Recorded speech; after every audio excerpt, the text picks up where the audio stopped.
Welcome. Today is Tuesday, February 8th, 2022, and this is the regular meeting with executive session of the Governing Board of the Litchfield Elementary School District. I hereby call this meeting to order. We will begin with agenda item 1B, the Pledge of Allegiance. Please stand and join me.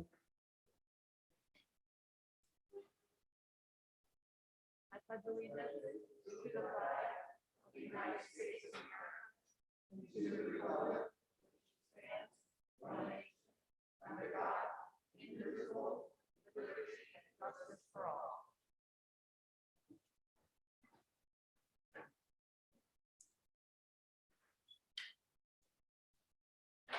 Thank you. Our next agenda item is item 1C, which is to hold an executive session for the purpose of receiving legal advice from the attorney on the proposed settlement agreement with the Arizona Department of Education regarding the average daily membership audit. Can I get a motion to convene into executive session? I motion to convene into executive session. A second? Hearing a first and a second. All those in favor? Aye. Any opposed? We hereby convene into executive session.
I will entertain a motion to adjourn the executive session or convene the regular meeting. Okay. We are back, and I will entertain a motion to adjourn the executive session and reconvene the regular meeting. I move to adjourn the executive session and reconvene the regular meeting. Hearing a first and a second, all those in favor? Aye. Aye. Any opposed?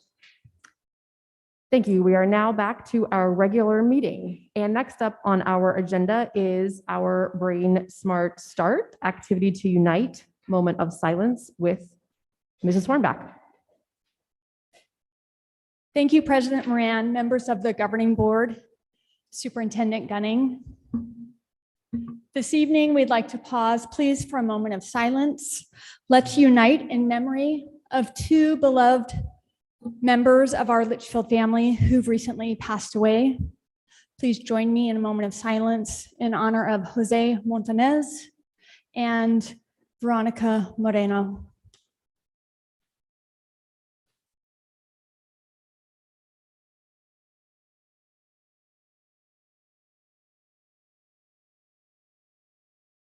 Thank you very much. Next on our agenda is item 5, which is recognitions and presentations, which is also to be presented by Mrs. Hornback. Thank you very much. It's always an honor and a pleasure to open our governing board meetings with a celebration of some of the wonderful things that are happening throughout our award-winning school district. Tonight, we have some exciting opportunities to celebrate some guests who are in the room. We're going to start with a local business partner who is giving quite a lot to the Wigwam Creek Middle School community. Let's think about for a moment what we call the Litchfield Way. That's sort of a motto for us in our award-winning district, where we unite with a shared vision to help all of our students achieve academic success. Similarly, there's a senior living community just down the road, and they are called Hacienda del Rey. They have a motto. In Japanese, it says Yoi Shigoto, and that means the good work. It's like the Litchfield Way. They're doing their best in their community to give back, and they have adopted Wigwam Creek Middle School to do Yoi Shigoto. This is their commitment to giving back to the community. They chose a school near their senior living center and have been finding ways for years now to give back to our Jaguar community. This comes in all sorts of forms, like cash donations for the Jaguar Booster Club, which is so appreciated, but things that are also really engaging in the community, like a local bike raffle every holiday season. So it's a really fun, engaging event where their residents, who often come right from our community, and those residents' families can come to a special event at Hacienda del Rey, buy a raffle ticket, maybe win a bicycle, and then all the proceeds from that go back to our Jaguar Booster Club. So we didn't look for Hacienda del Rey. We didn't go knocking on doors next to the school. This is a business partner that came to us and said, we care about you. We see your good work. We care about what you're doing. We want to support you. So we're so delighted tonight to have Erica Martinez in the audience. She's the director of sales. She also happens to have a Jaguar at our school, but her commitment extends far beyond the length of that student's life at Wigwam Creek Middle School. We have a long-term ongoing partnership now with Hacienda del Rey and our Jaguar community. We often say to our business partners, one and done is not what we need. We don't necessarily need someone to come in and do one great thing and then leave. We need time to build a lasting partnership with our business community. And we're doing that with Hacienda del Rey, thanks to the significant commitment of Erica Martinez. Would you please help me welcome her?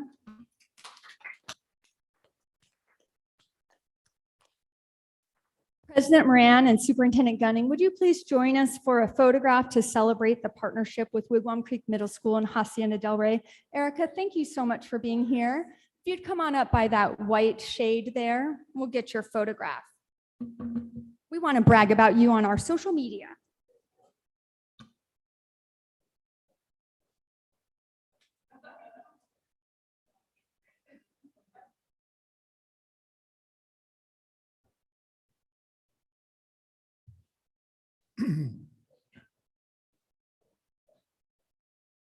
We always say that schools can't do it alone, and boy, in a global pandemic, that's really obvious. So thank you, Erica. We're so grateful for you.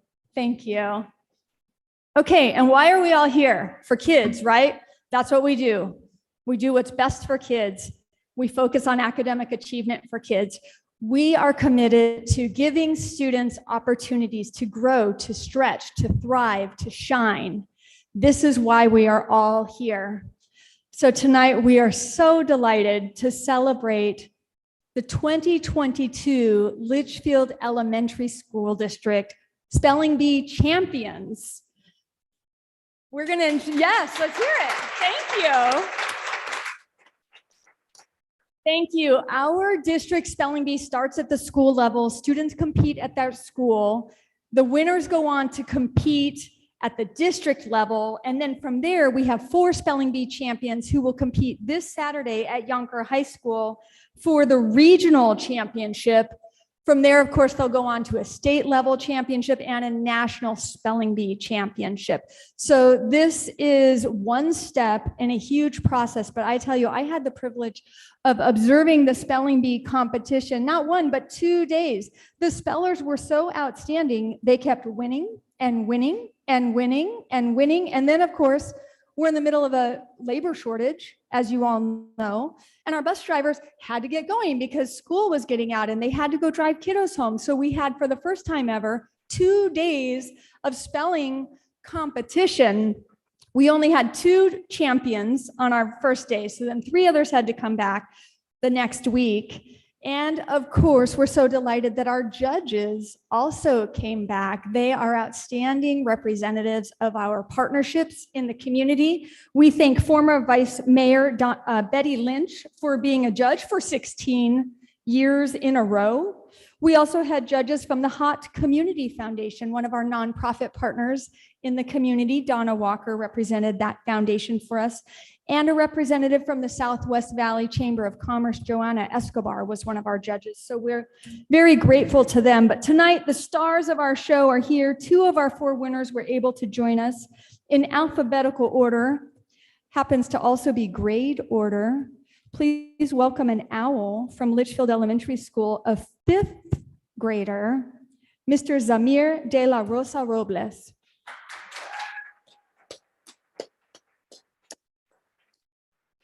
Come on up, Zamir. Thank you so much. If you want to stand there by the white shade, we welcome you. We were so proud to watch you shine at that spelling bee. So professional and confident. You were outstanding. Also outstanding was a 6th grader from Western Sky Middle School. She's here with us tonight. Therese Pixler, come on up.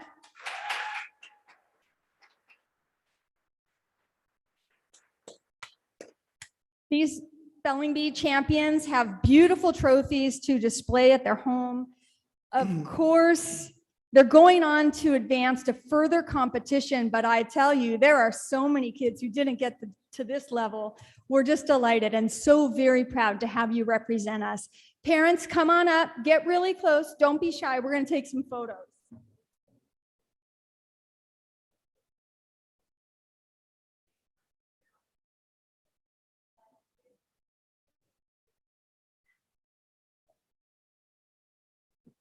Shelley, while you are making your way back to the podium, can I just say that this is one of my favorite events all year long. I am not a great speller, but watching these kids shine and do it in front of their classmates, their peers, their teachers, the administrators, what a fantastic show of excellence. So congratulations, you 2, and to the other winners as well. Do you know the names of the other winners that you want to share with us? Yes, our other winners are an 8th grader from Western Sky Middle School, Vivian Hune, and an 8th grader from Wigwam Creek Middle School, our Jaguar, Katrine Lee.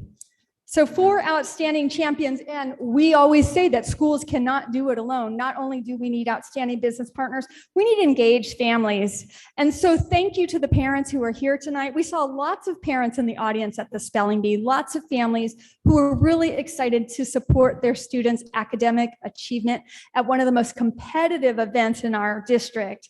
So thank you and congratulations.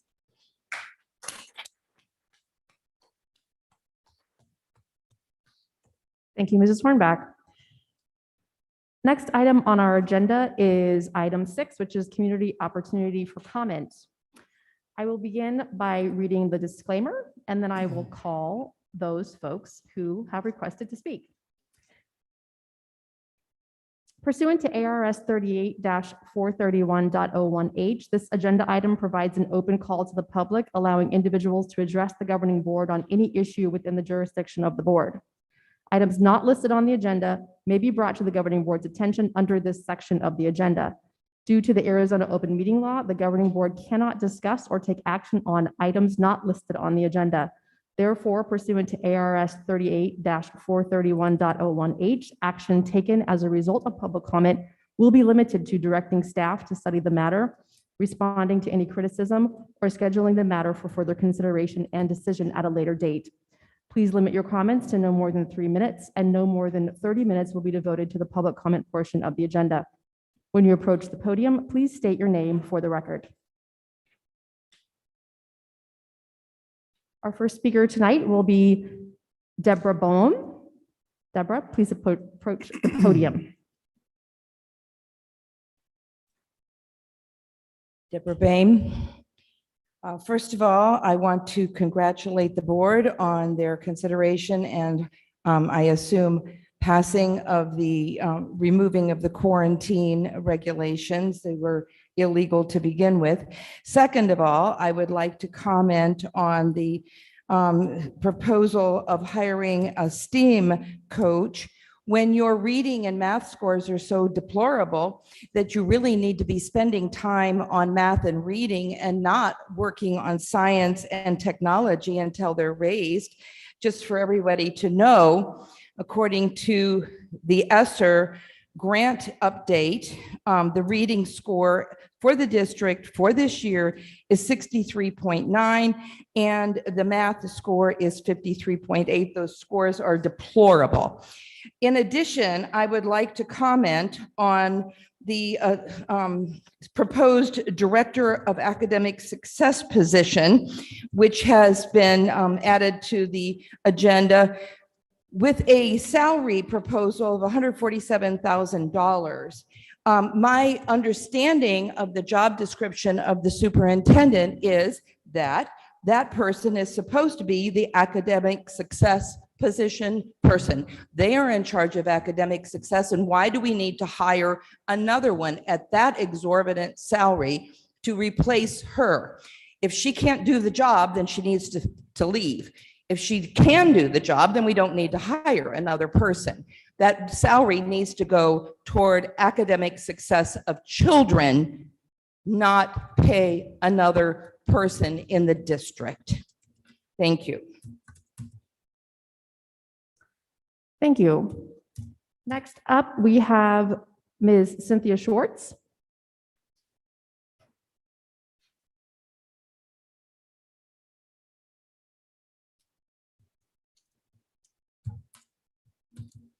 The administration is asking the approval to spend $147,000 on the Executive Director of Academic Success.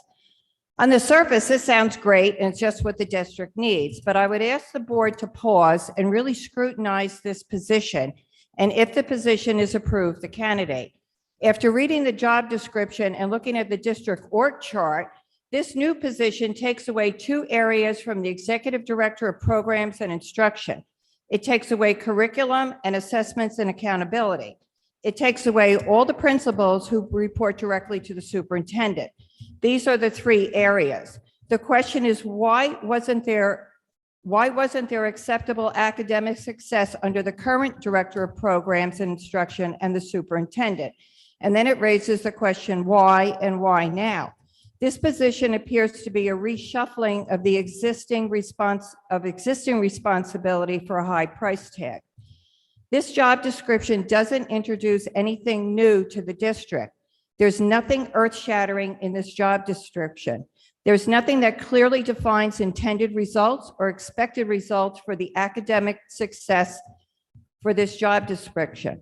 And then look at experience. This should be a powerhouse position. It needs a candidate who will make a notable difference and positive impact, a person who has already produced results in another district or large school setting.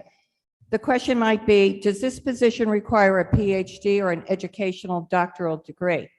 The requirements seem light. Experience in curriculum leadership is preferred, but not required. And there's only 3 years of educational leadership and teaching experience. My sarcastic remark is that this job description appears to be written for an internal candidate in mind. Is this a reshuffling of the org chart? If the degree if a degree higher than a master's degree is required, it would knock out most of the internal candidates. So is this what the administration wants? Does the district needs a mover and a shaker to come in and make a difference in LASD? So if the board is considering this new position, please think about a more robust definition of the job and the expectations in the requirements of the experience sections. And here's the org chart. And I would like to say something to you, Kim Moran. I applaud you for your stand-up, speak out. And I don't have that whole thing right, but you know what I mean. Thank you. Thank you, Ms. Schwartz. I believe most of the questions that you have regarding this proposed position will be addressed later in the agenda tonight. Next up, we have Mr. Mike Finnegan.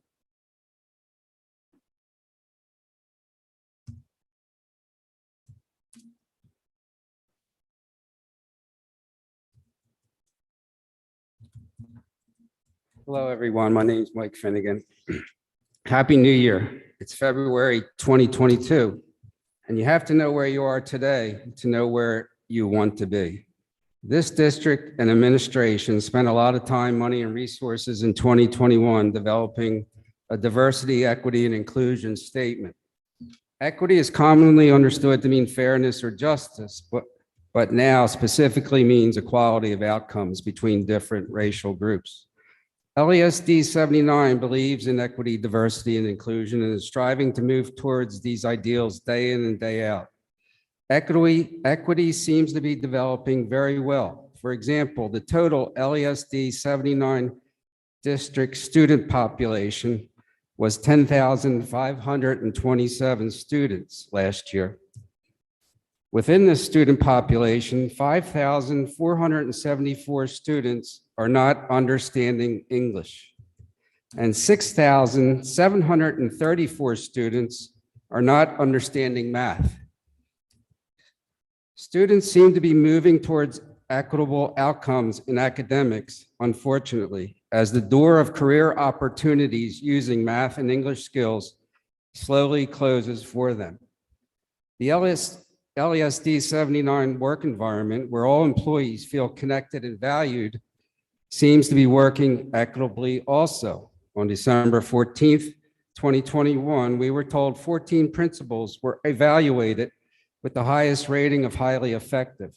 That's improbable, you may say, and it is, but 502 teachers were evaluated by the same principals, and these teachers were found to be highly effective also.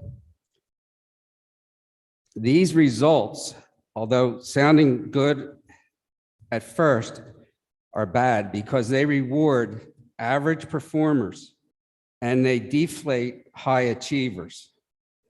This evaluation will translate into a $4,400 performance award for each person. Now that's equity and inclusiveness.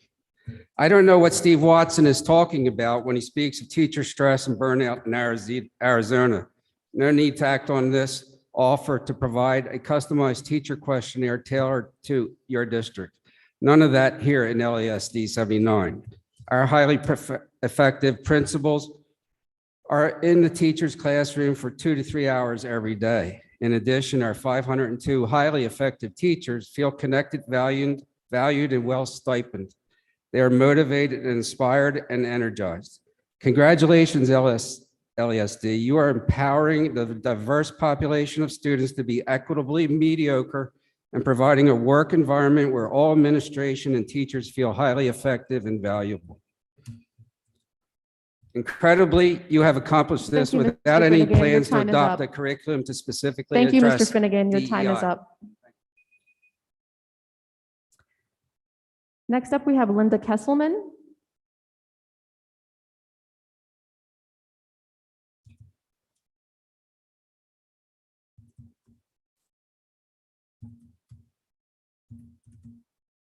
Good evening.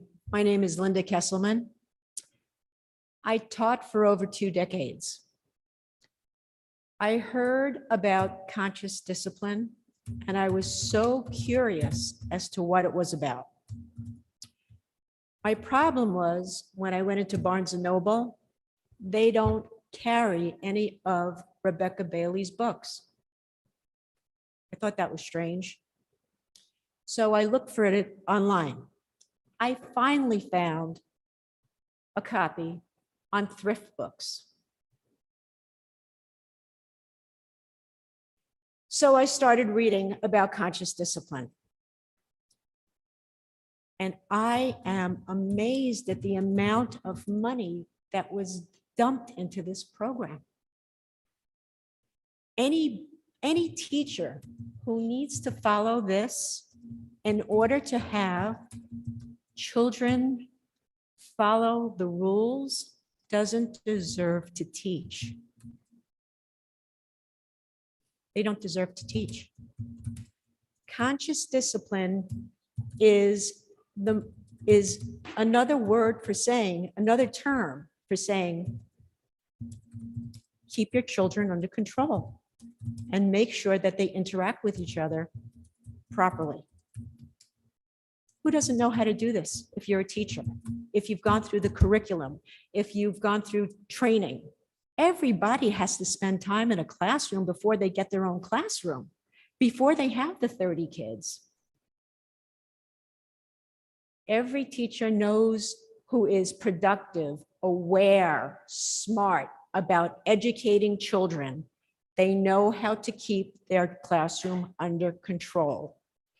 They know how to talk to children in a way that they feel empowers them. And if they're not doing the right thing, they don't feel like garbage about themselves. If they didn't pick this up when they were training to be teachers, they don't deserve their own classroom. This, Dr. Dowling, do you have a copy? Would you like to have mine? Borrow it? We live in the same neighborhood. I'd love to hear your opinion on this because I can't figure it out.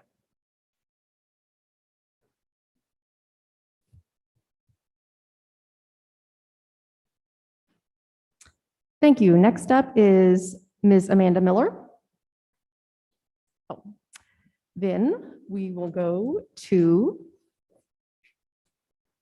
Ms. Julie Osmondson.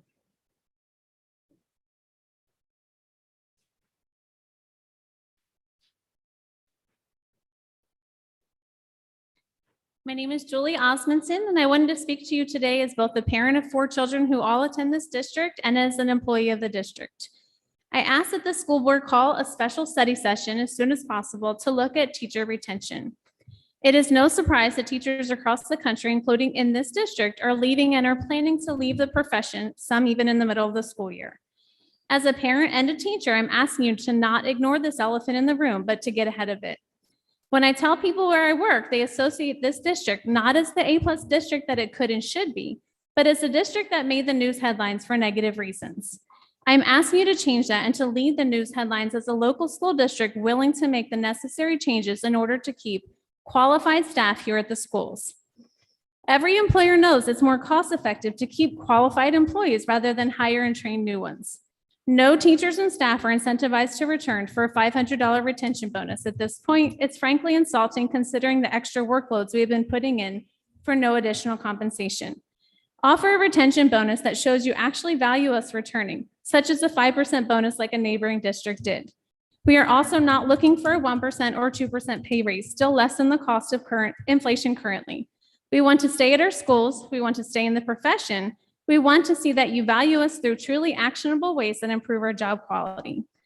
The number one issue includes large class sizes in general education and large caseload sizes in special education. Some teachers in the district have class sizes of 17 general education students and others have class sizes of 36 students. Some case managers of special education resource students have caseloads of 21, while others, including myself, have been trying to manage a caseload of 48 special education resource students across 6th grade levels. No one in the business world would take on twice the clients for the same pay, yet you are asking us teachers to do that almost every day. Teachers K through 3 should be given cap sizes of no more than 24 students, while grades 4 and above should be capped at 30 kids. Special education resource teachers should be capped at 30 students. Pay our assistants a living working wage as well. Suggesting in your recent study session that they can make up to $14 an hour with experience is again insulting. Many of our assistants work right through their lunch breaks in special education classrooms when kids need supervision and there isn't enough coverage. For a minimum wage pay with little increase each year to show them that they are valued in their jobs. They could make more money serving food at McDonald's, frankly, and yet we are asking them to basically perform all of the same roles of a teacher, minus the meetings, paperwork, and communication with parents, yet we compensate them like they're teenagers who are learning what it means to hold a job for the first time. Since Arizona does not set firm class size limits, having this district set the example will help draw qualified teachers here, keep the experienced ones here, positively affect student achievement more than most any other measure, and bring this district some positive attention in the media. Thank you.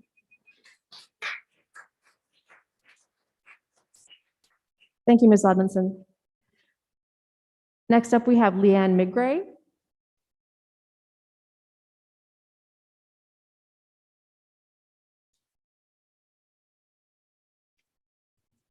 Hello, Governing Board President. Sorry, let me start over. President Moran, Governing Board members, and Superintendent Gunning. I'm Look so closer to your nervous. mic, please. Oh, sorry. Okay, thank you for having me here tonight. Well, you didn't invite me. My name is Leanne Migray, and I'm a parent and teacher in the district. I can honestly say that this year has been the most challenging year of my entire career. 22 years, this is the craziest. Funding and respect have always been issues, but this last year, it has been out of control. We've got a global pandemic, a volatile political atmosphere. Everywhere you look or listen, there seems to be an abundance of negativity, specifically in our district. And where there are things that are unpleasant, there are also some amazing things to celebrate. I'm a huge believer in the power of and. Education has many areas that need to be fixed. And there are some amazing things happening every day. Ms. Hornback talked about them. We had our spelling bee champions. We've got so many amazing things happening. So I thought I would just like to shine a light on some of them, just that we've had here. I mean, I know you get board reports, but this is kind of like, I feel like I'm in the trenches. So I'm just sharing some stuff. I have a first grader who has struggled to read, and he read a Toy Story book with some help, but it was the first time in his life that he identified himself as a reader. It was a beautiful moment, and I wish you all could have been there. I see it all the time. You guys probably don't get to see that. We have first graders who are breaking the code to reading. They're sound detectives. They're finding the sounds that they have learned hidden in words everywhere around them, not just in books. We have a fifth grader who finished a 4-problem exit ticket for the very first time, despite his crippling anxiety. It was a win. We have a first grade class that has already, as a class, during read aloud time, devoured 17 Magic Tree House books. Not just reading to get to the end. They are talking about it. They are comparing characters. They're digging into the plot. They are so engaged. We have a student who's new to our country and school who was extremely shy, and she has made some great friendships that she was afraid she would never get. Teachers and staff are showing up every day, despite the hurt, despite all of the negativity, despite being told that we are not doing enough because our test scores are bad. But we put all of that in our back pocket. We walk into a classroom. We wrap our arms around those kids when they need them. We give them the materials that they need. I have students who are pulling out the time machine that we learned how to use in conscious discipline. They are working on conflict in the moment, so it doesn't come back into the classroom and disrupt our learning time. Finally, I'd like to invite every single one of you to come into my classroom. Don't come to critique. I am my own worst critic. I know everything I do wrong. I don't need more help in that area, but I would love for you to come into my classroom and see these things firsthand. If you have questions, please contact me. Thank you. Thank you, Ms. Migray. Next up, we have Heather Maxwell.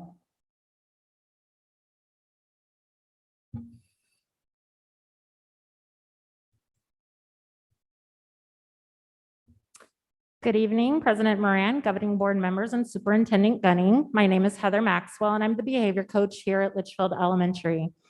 Over the past few months, quite a bit has been said about social emotional learning and specifically about conscious discipline. It has been suggested that social emotional learning should not be a focus in our classrooms and that teachers should focus on academics. I can understand that. In fact, every teacher I've ever worked with wants students to learn to their highest abilities. They work so hard every day, analyzing student data and using it to plan lessons and interventions to help their students learn academics to their highest abilities. What they know, though, is that learning does not take place in a vacuum, completely separate from everything else going on in a child's life. Children do not come to school, passing through our gates, and magically forget about the worries and trauma that they've experienced. They bring it all with them, and to varying degrees, it affects the learning they are able to do. We have children that come to us hungry, sleep deprived, worried, and anxious. We have children who've lost a parent or a sibling, experienced divorce, or have lost their family home. We have children in foster care, some who are experiencing homelessness, and others who split time between 2 or more households. Sometimes these children come to school and you would never guess what they are going through at home. And sometimes they come to us and can barely get through the day without feeling some pretty big emotions. This is why we are so lucky to have the skills that conscious discipline has given us. We're able to work with these children and help them learn to manage their big feelings in a healthy way, a way that allows them to get their brains primed for learning. Without conscious discipline and the social emotional learning these children are receiving, many would have an even harder time in school. So what does this look like? This looks like the teacher that greets every child with warmth and joy as they enter the classroom, starting the day off in a positive way. This looks like the teacher that calmly brings 2 classmates together after recess to problem solve after an argument. This looks like the behavior tech who gets a child to say they like school for the first time in years, just by spending time with them, getting to know them as a person. This looks like the reading interventionist asking a fidgety child to stay after for a few minutes so they can truly assess what they know without the distractions. This looks like the teacher holding a whole class meeting to solve problems the class is having at recess. This looks like the art teacher spending extra time getting to know a student that they can tell is struggling with feeling connected. This looks like the teacher giving up her lunchtime to eat with a student who is struggling with his peers. This looks like the teacher creating a chant specific to her class that they recite every day after announcements. I hope you can see how you can't have academic learning without social emotional learning. The examples I shared with you are not the exception, they really are the rule. Thank you, Ms. Maxwell. Our last public comment tonight is from Mandy Lott.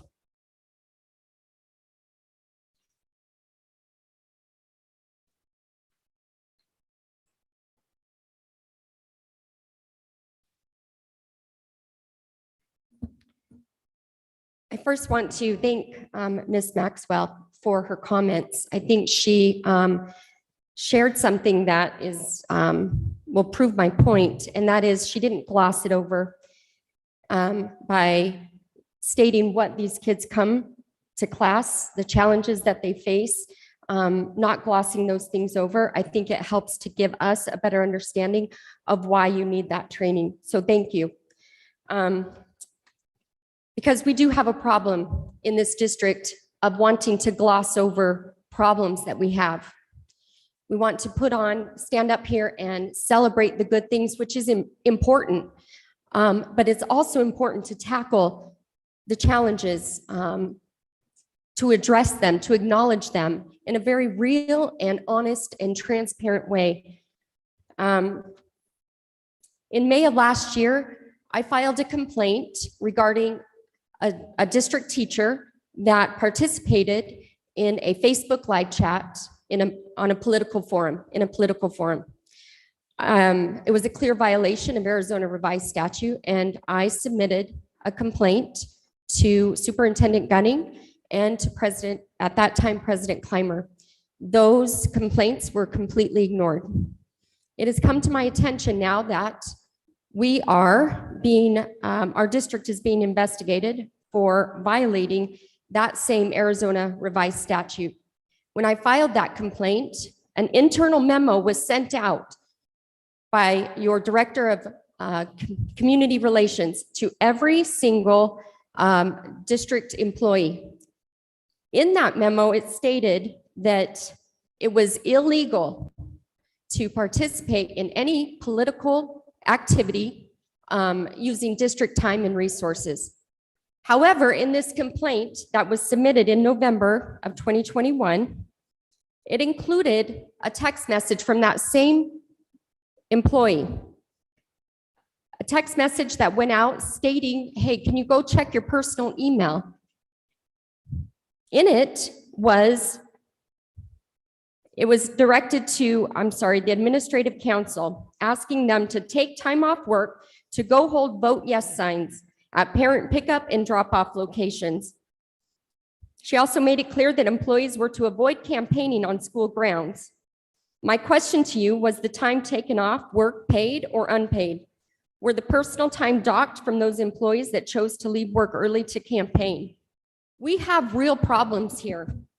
We have a superintendent that clearly is willing to violate Arizona revised statute if it benefits her, but yet will not allow a parent to submit a complaint and take it seriously if she doesn't use the right format.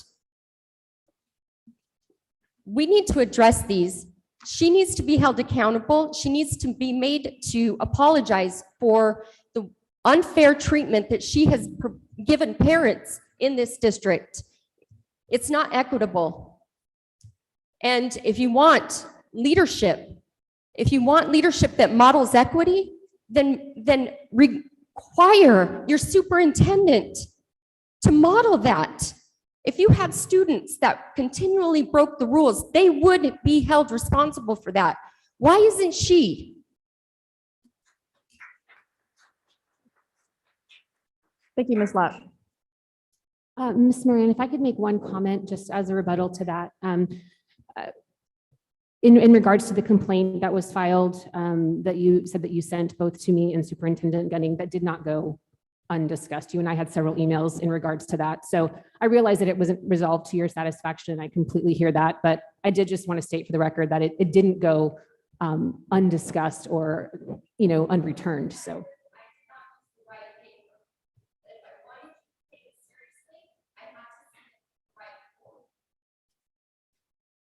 Is there anything else you'd like to say, Board Member Clymer? No, that was all. Thank you. Thank you. Okay, next we will move on to agenda item 7, which is in relation to our consent agenda. Are there any board members who would like to remove anything from the consent agenda, or I will entertain a motion to approve as presented? I would like to discuss item 6D. I'm sorry, 8D. 8D, okay. Would you like to pull that off the agenda or Yes. just discuss? Okay, And 8L. I'm not done. Oh, I'm sorry, you go. 8H and 8O. Mr. Honak, you have something to add? Mr. Dowling, can you say again? When I interrupted you, my brain slipped.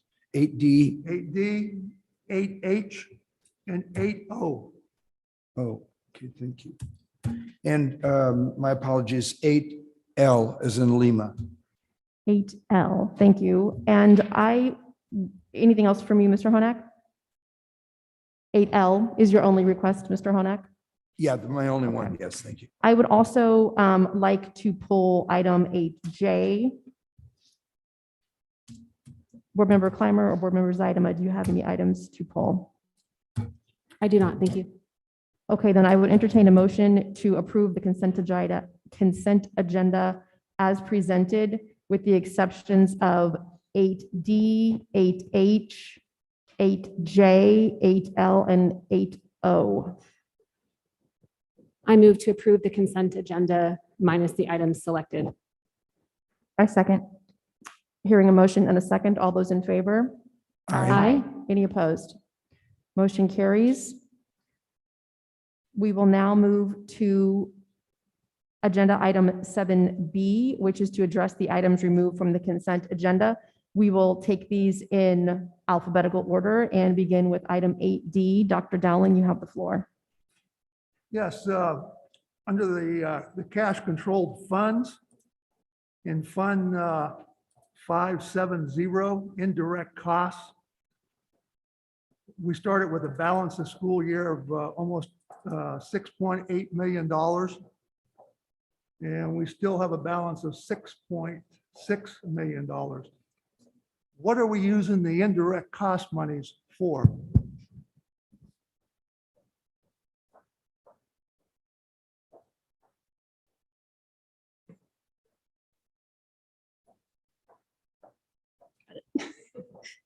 So the indirect cost fund is part of our rainy day money, but throughout the year, we do use it for a couple of different positions. Some of the district office positions that deal with grant compliance, either payroll or accounts payable, purchasing.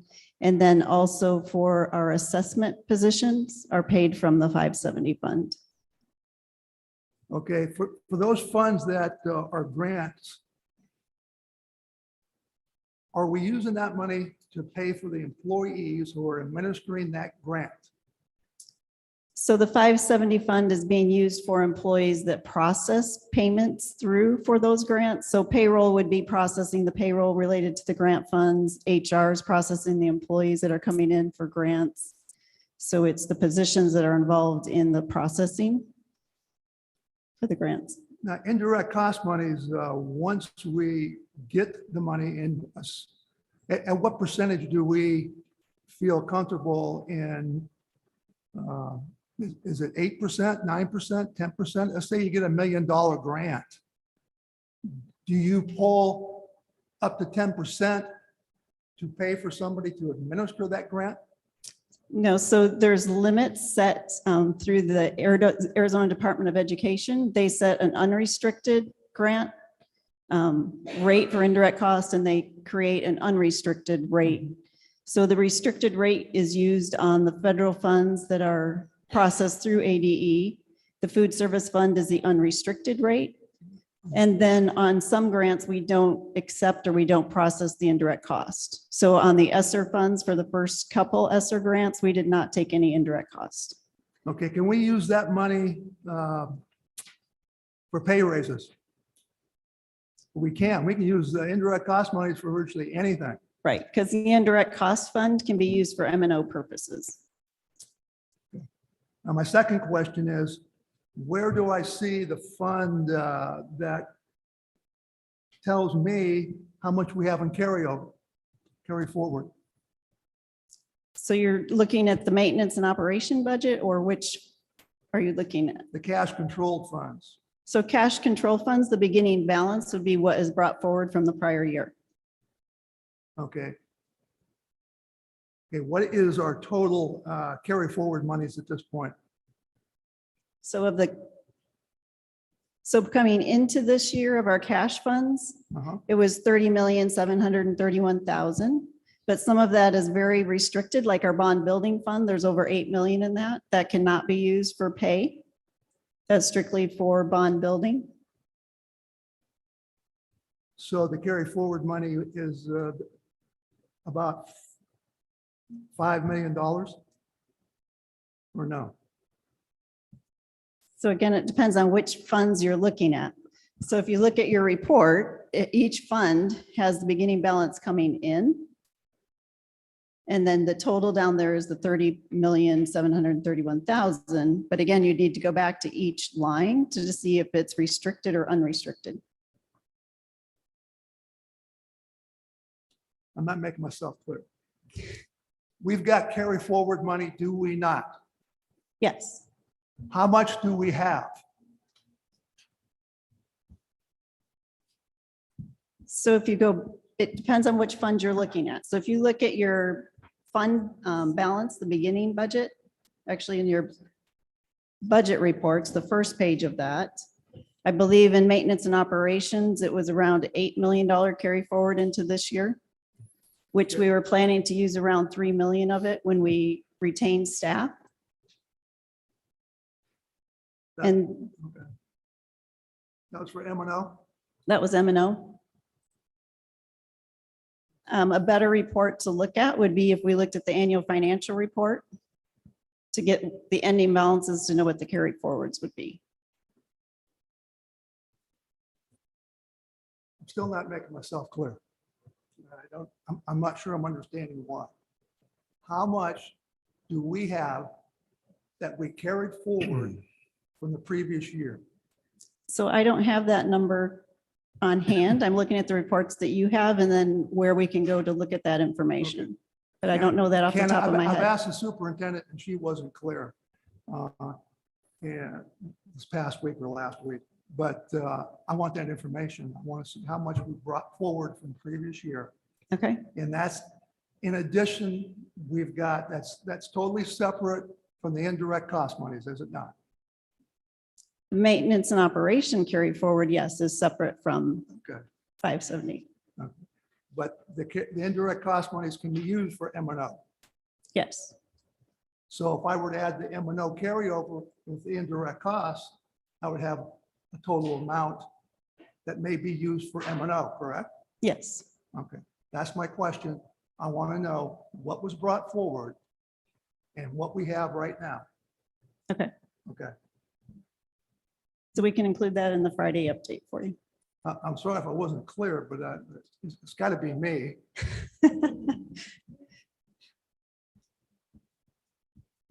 And Executive Director Qualls, I know that I believe you provided that information maybe a couple of meetings ago. So I think it is in the administrative content of one of the meetings. I just can't put my fingers on that right now either, but that might be a good resource to pull. Yeah, I'm having a hard time just seeing that amount. I want it simple. I just like it simple. And that's, We can just do that. direct me to the fund number or direct me to the correct funding source. I will be able to figure it out eventually. Okay, we can do that. Okay, are there any additional questions or comments on consent agenda item 8D, monthly financial reports? If not, I will entertain a motion to approve.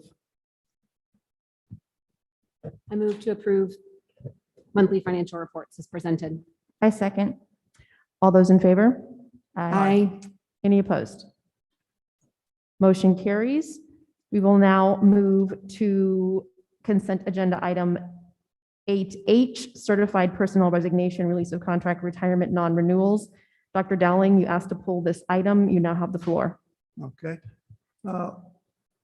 When I got this, I was looking at the non-renewals, and I would assume we're probably, tell me if I'm correct or incorrect, we've got in teaching positions certified, total of 17 non-renewals.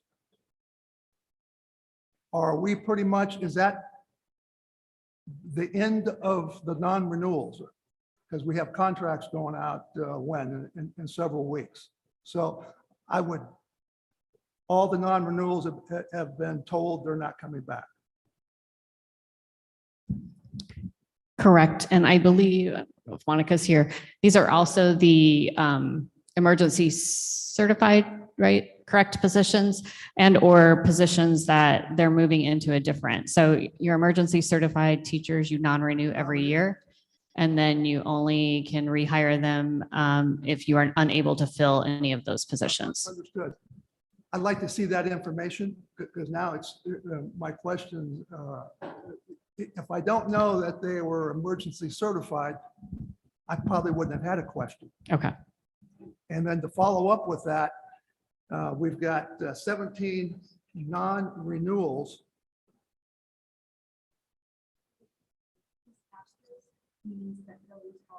Oh, okay. I see it.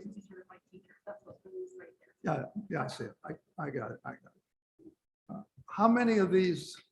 Okay, well, that answers my question, but I'm still going to ask the question. How many of these 17 non-renewals, emergency certs or not, how many were on our list that was sent to the State Department of Education were deemed highly qualified, highly effective?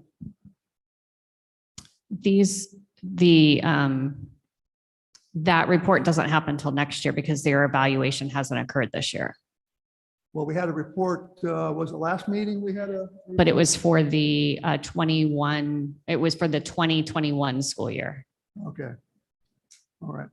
Now, my question would be, if we have non-renewals, I would hope they would not be considered highly effective if they're not going to come back. That's my question. Right. And then one more question. Mhm. Of these emergency certs, and thank you, Kimberly, for bringing that right in front of me. I didn't see it. One,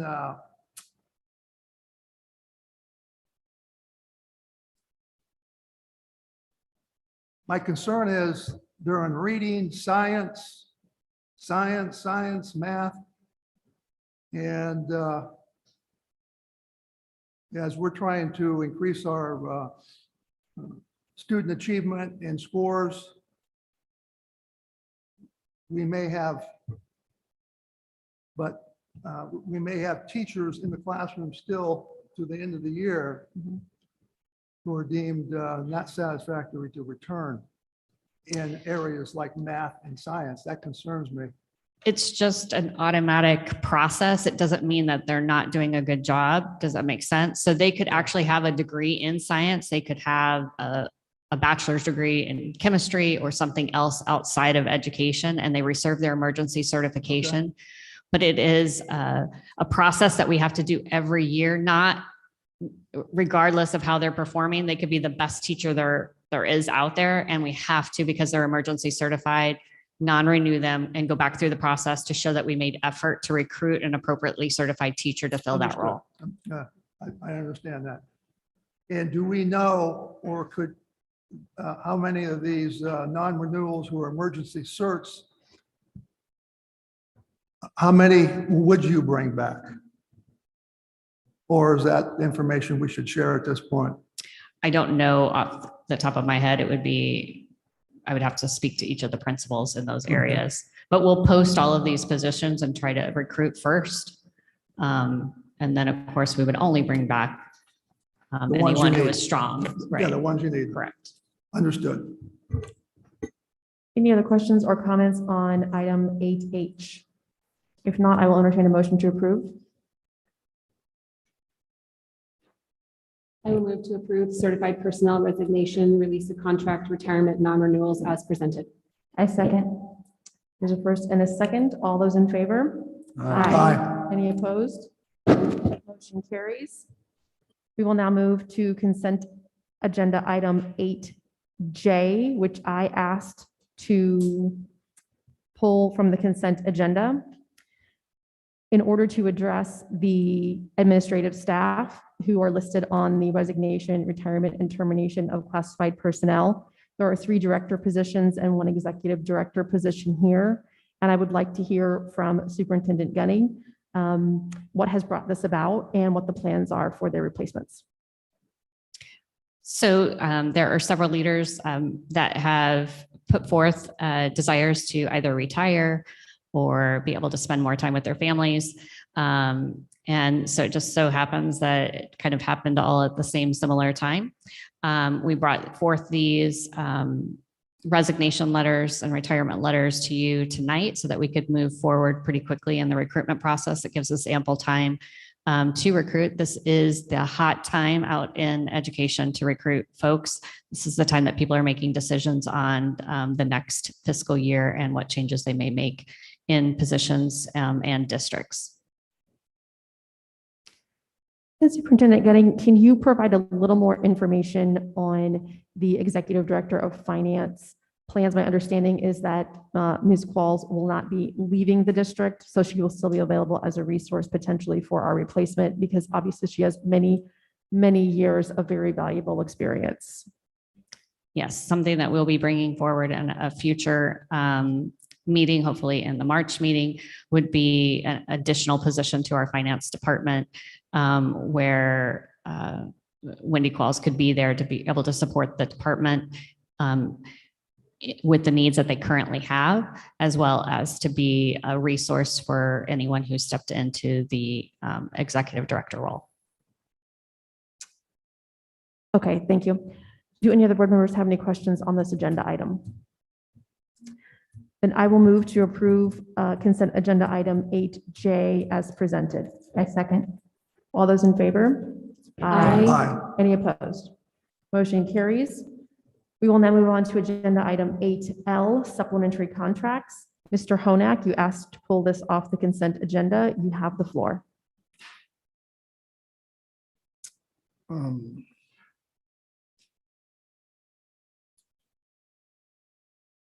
So I just have a question about, hang on a second here.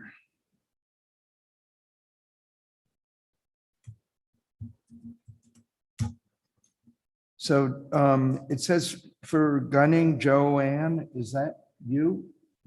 That is me. Wow, I didn't know you changed your name.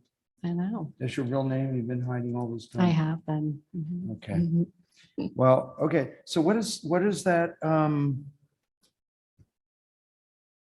Explain the 15,000 or whatever it is. Is that, if I could, am I looking at the right thing? The tax shelter annuity.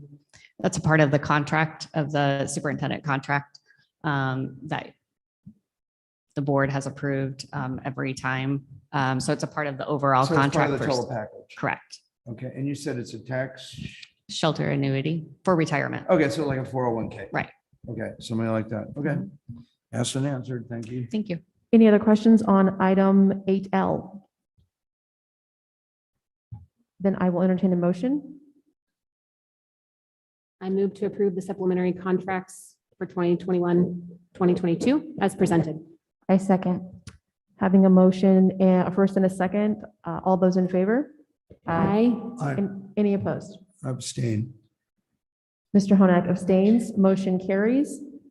Next item is item 8O, revised job description, Director of Student Information. Mr. Honak, I believe, or no, I'm sorry, Dr. Dowling, you asked to pull this Yes. off the agenda. You have the floor. Yeah.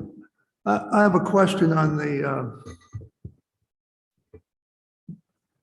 the Director of Student Information. Under supervises, they supervise the school registrars. That's the way I understand it. Yes. Along with the principal. Okay, you can't have it both ways. I don't, that's kind of tough. That's my question.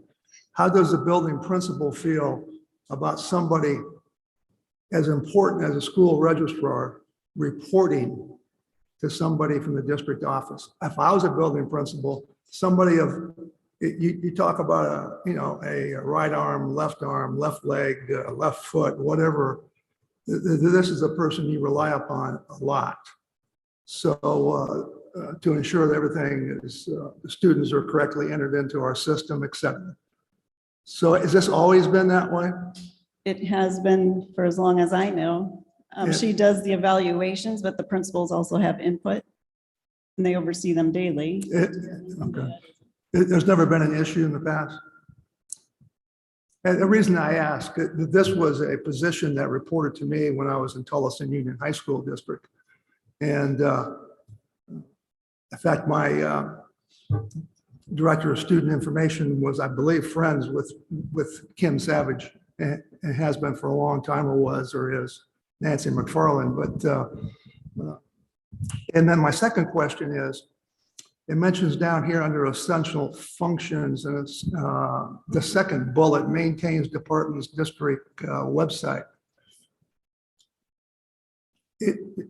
That's kind of a unique quality to have. And I'm not seeing where it fits in necessarily with this position. I would think it would be perhaps with the technology department versus a position like this. So our web pages are updated by the directors. Each of the director maintains their website with some assistance from Mrs. Hornback. But each department is responsible for the website. This department is the student information? Each department maintains it for their department. Okay. Okay, it just seemed like the qualification to do that, or the ability to do that, doesn't really, I'm not seeing the connection with this position. That was my question. But So each director is trained on their website, how to maintain it, edit it, and it's maintained at the director level. And just to clarify, updating the webpage, and this is a question, I'm not really saying this is a statement, but they're really just responsible for the content because, Mrs. Hornback and the others in the communication world have created the website, the look and the feel and all of that. They're not designing web pages or anything like that. They're just responsible for updating and uploading current content to make sure we're, on track and doing everything accurately. So there's no other skills necessary, like they're just really Right. uploading the content. Okay. Right, they Yeah, they aren't just, designing. I understand. They get the input from the departments and they just ensure that it's uploaded to the district website. It wasn't clear when I read it. That's the only reason. And the job description was kind of, I think I created it back in 2002. So that was a long time ago. God. Must have been, I guess I was about 22 years old then. So 20 years, yeah, it's about it. Any further comments or discussion on consent agenda item 8O? I will motion to approve item 8O, revised job description, Director of Student Information as presented. I second. Having a first and a second, all those in favor? Aye. Aye. Any Aye. opposed? Motion carries. We will now move on to agenda item 9A, which is the discussion and possible action on the proposed settlement agreement with the Arizona Department of Education for the average daily membership audit. This will be presented by Executive Director Qualls. Thank you, Madam President, members of the governing board. So our attorney did review the settlement agreement with you in our executive session, and so I'm just looking for approval of the settlement agreement. Do any board members have questions or concerns about the settlement agreement that was discussed in the earlier executive session? I'm sorry, I didn't hear. What are we on? Do you have any questions or concerns about the settlement agreement that was discussed in the earlier executive session? No. And if not, I will entertain a motion to approve. I motion to approve the settlement agreement with the Arizona Department of Education for the average daily membership audit as presented. Second. Having a first and a second, all those in favor? Aye. Any opposed? Motion carries. Next on our agenda is item 9B, which is the approval of updated guidelines for quarantining students, which will be presented by Superintendent Gunning. Madam President, members of the governing board, we would like to have you take into consideration update to our quarantining guidelines. What we would ask is that we could possibly discontinue the quarantine requirements for our students who have been in close contact. We would then notify everyone either in that class or in that grade level, depending on if it was a middle school or elementary, who had a possible close contact or indirect. We would ask that the parents then monitor their children or their students to see if they have any signs or symptoms. Of course, keep them home if they do so. If not, they could return to school. We would still follow the same protocol if a student did test positive for COVID-19. So they would, depending on their setting or their situation, would follow the 5-day or the 10-day isolation. When we were looking at this information and also wanting to follow our feeder district, we were looking at the number of quarantines that we were experiencing. And of course, we hit another variant in January, and we were having high numbers of quarantine and averaging around 400. But when we looked at the actual cases that we were seeing, we saw right around 4%, which was way less than the community spread. So we could not link directly that it was occurring in the classroom. We felt more things were being transferred outside in the community. So we would like for you to take that under consideration, and we would love to hear any input or guidance.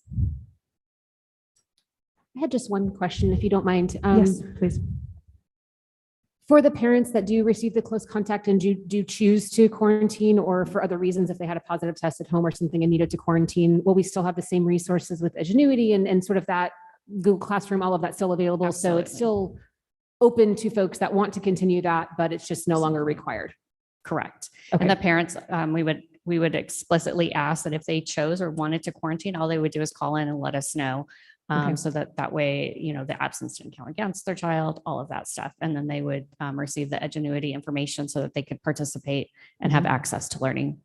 Okay. And does the close contact, I know at school, we're talking if they have someone in their family that is positive, that's still considered a close contact. So as long as they don't have any signs or symptoms and have not tested positive, they would be welcome at school.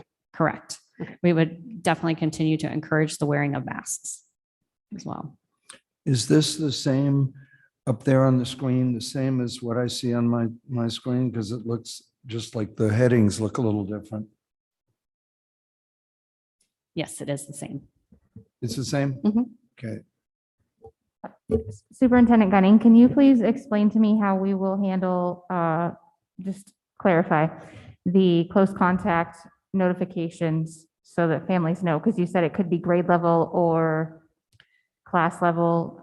Does that mean we're no longer going to be only these kids around each other? Correct. So what we would send is a more global letter that would say your child was potentially in close contact and or in direct contact. A parent could always call in directly to the nurse to see if they were actually in close contact, if they needed more additional information. So it'd be handled very similarly as the high school district as well as other districts surrounding us.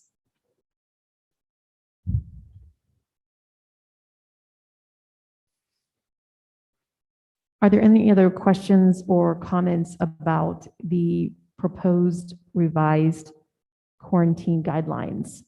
I just want a little clarification. So basically, if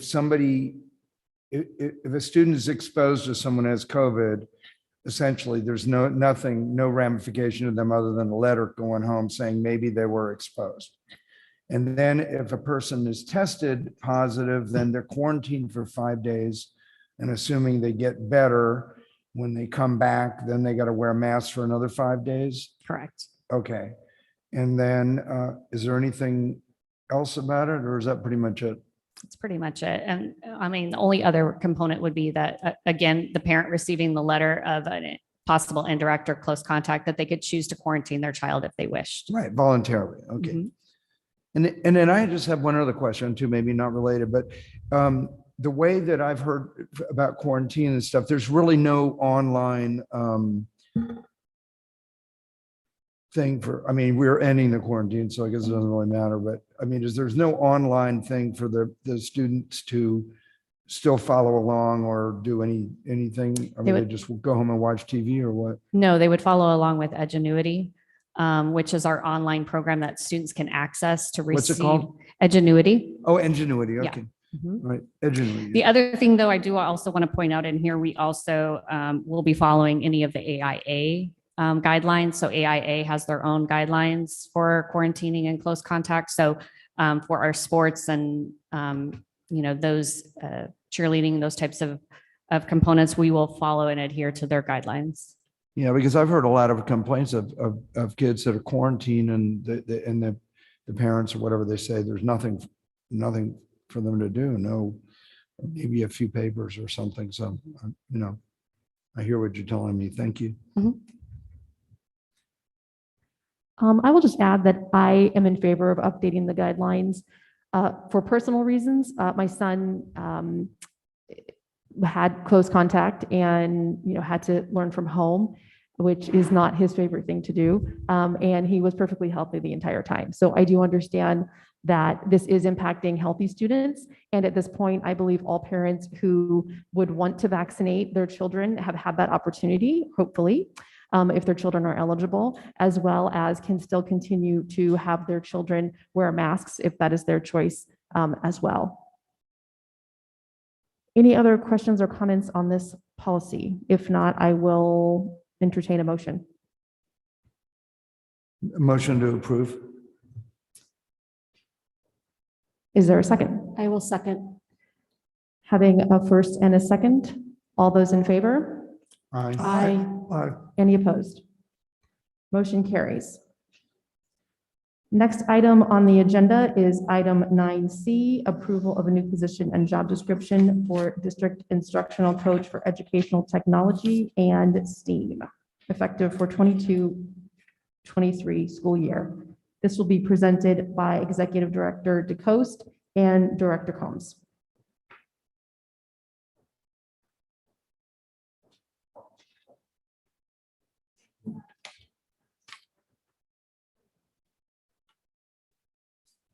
There we go. Thank you.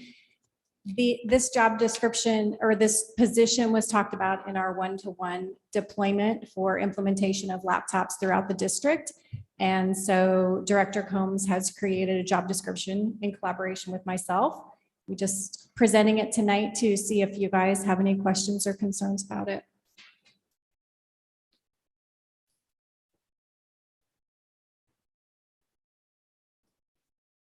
Does anyone have any questions? Yeah, I have a couple of questions. Okay.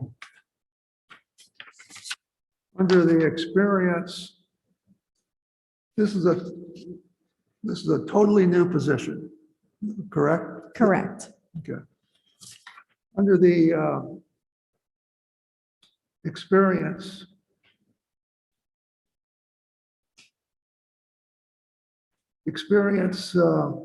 should we not have something that would indicate that they were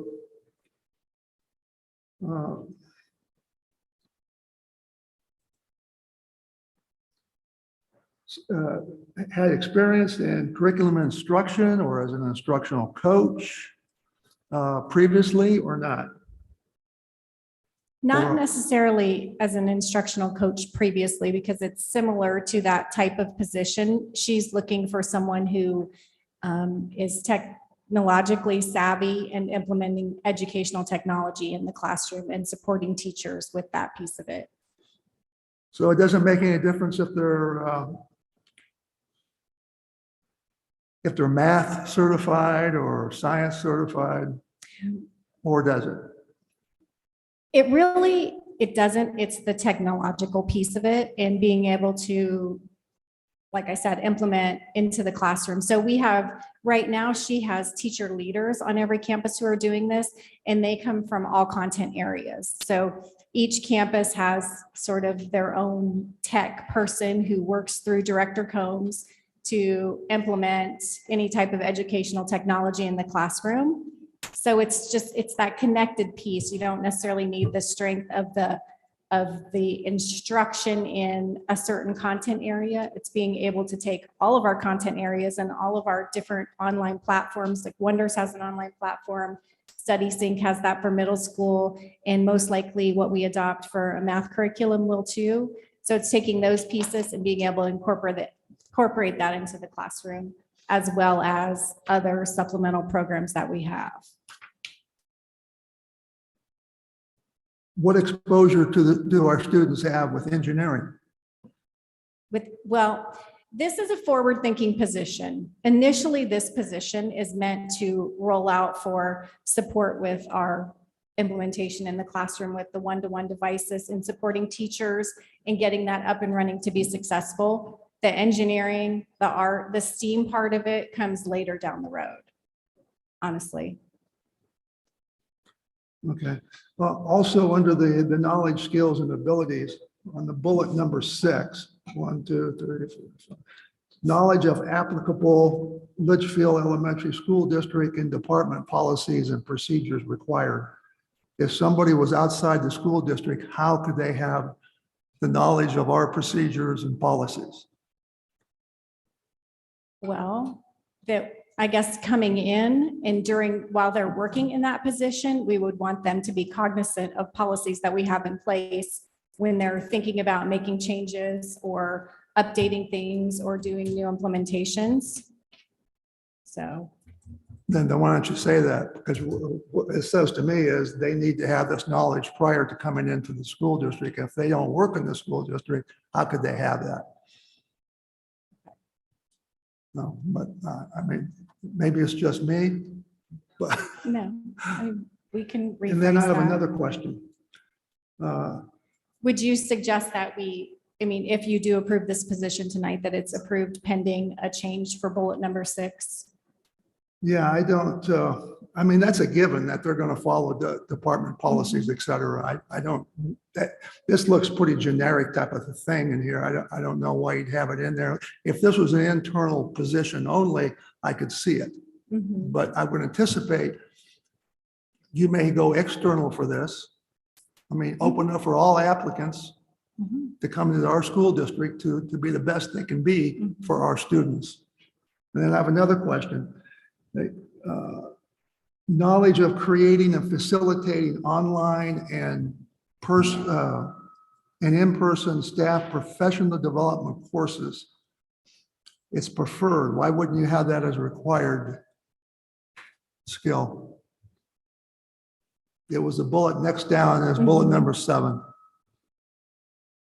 I think it could be either because it's possible that someone might not have both. But they could easily learn, or they seem very capable of learning, or they have great experience in other areas. Okay. And then also I have another question on bullet number 8, 9, bullet number 10. I don't think there was a bullet by it, but skill in coaching teams and individuals to reach their highest potential. Able to have courageous, critical conversations when necessary. I'm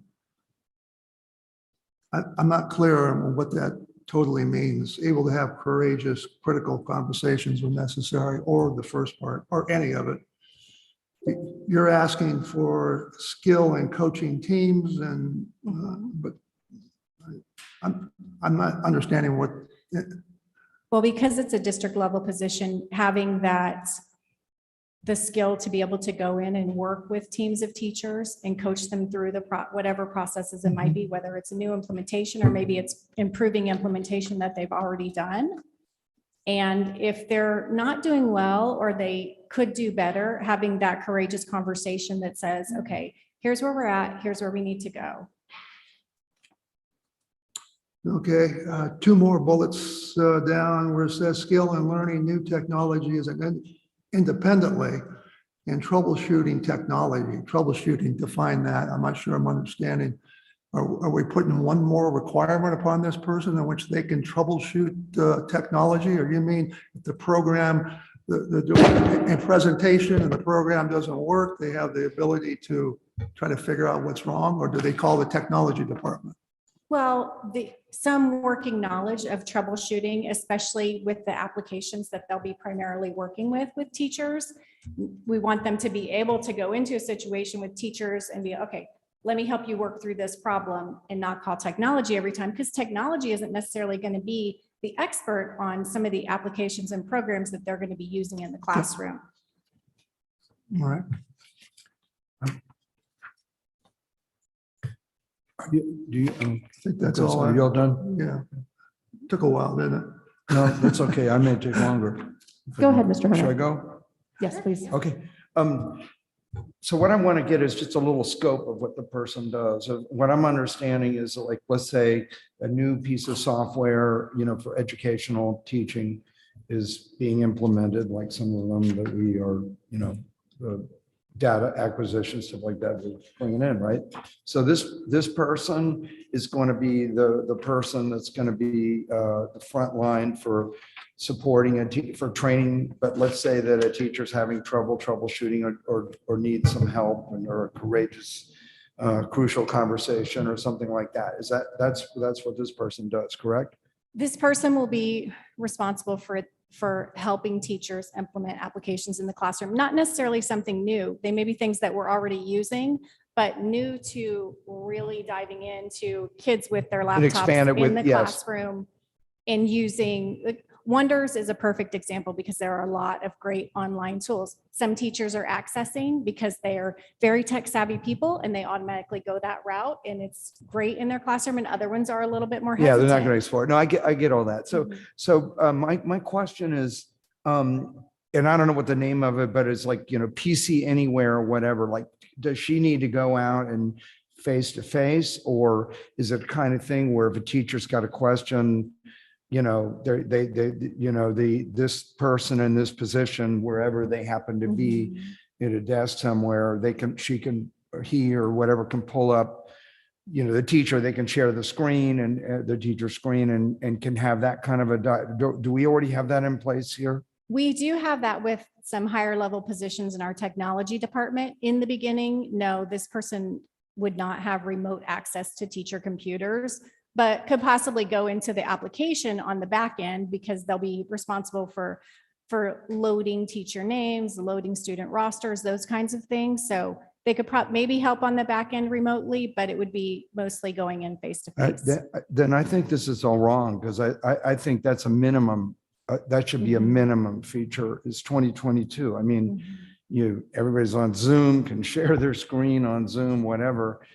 To not be able to do that, because otherwise you're just saying that this person really has to go out and be in person, stuff like that. And I think if I were a teacher, I don't want to have to schedule an appointment or whatever. Maybe, I don't know, Brad's got an idea what, or he's just Well, stretching. correct me if I'm wrong, Executive Director DeCoste, but we do use Meets and Zoom. We have capability to do that sort of thing throughout the Yes. district, correct? Yes, Okay. maybe I misunderstood the question. Yes, we do have Zoom and Meet. But I think but what I'm getting at is it should be an integral part of this position. I mean, somebody ought to at least have that degree. It's just like saying you want to hire somebody to do your books and they don't know Excel, It's like if they're going to be doing text, basically helping people go in, I think they need to be able to share the screen and go in and because they can virtually be there in the room without having to travel. That's what I'm getting at. They can't share the screen. So just with Meets or Zoom, or whatever, they can share their screen with that. They just do not have access to modify the computer in any way. So they can look at what the person's looking at and tell them what to do, but we don't give them access per policy. So if you're saying that basically what I'm saying actually could be just done with Zoom. Exactly. Teacher has a problem and then however they push the red button and and then this person and they log on to Zoom and the teacher shares the screen and then this person talks them through. I'm not thinking so much if they can go sneak into their computer, but just to be able to control the mouse, you know what I mean, to pull down some menus on the remote computer. Yeah, but PC anywhere and what you're talking about, remote access, that's exactly what it does, is control the computer. Right. And there's a reason to not do that? Well, yeah, because then they could log into anybody's computer. I could log onto your computer with remote Well, not access. without permission. So in other words, with PC Anywhere, I can give you the code and, you can log in with my permission. And then right after we're done, your permission expires. But they don't need access like that. All they're doing is trying to train them. They're not trying to manipulate their computer. They can see their screen and fix any issues they have. Well, okay, but I mean, I think everybody's had problem with a computer and they get somebody to come and help. And then all of a sudden something doesn't work right. And so the other person, that has more knowledge steps in for a second, opens up some menus and sees, oh, gee, it's because, some setting is weird on the computer or whatever. So it just seems, it seems to me that it's not. So I think we're talking about two different things. I think if there's like a true issue within the computer or like a setting or something that's wrong, that's where they would put in a help ticket and technology would help them with that component. But for as a coaching position, what this person would do is they would be able to, because they're going to be traveling. It's one person, right? And we have 17 schools. So they're going to be all over this district. So they'll have the ability, like I might be at Belen Soto, but Jeremy, you may be calling me from Corte. I can hop on a Zoom with you and say, okay, share your screen. Let's talk through it. Oh, you know what you forgot to do on that? You forgot to add this group of kids. So add that group of kids. Now show me when you click, go or present, does it look like what you were thinking? So they'll be able to do it remotely No, too. and I understand that, but I mean, I think in reality, a good percentage of problems are not with the software that you're concerned with and training. It's because there's some setting somewhere. Right. And so that would be a part of well, technology if you got to to go help us. call tech support and get another person in or whatever, I'm just saying it's extremely, it would just be like saying hiring somebody, if you guys are using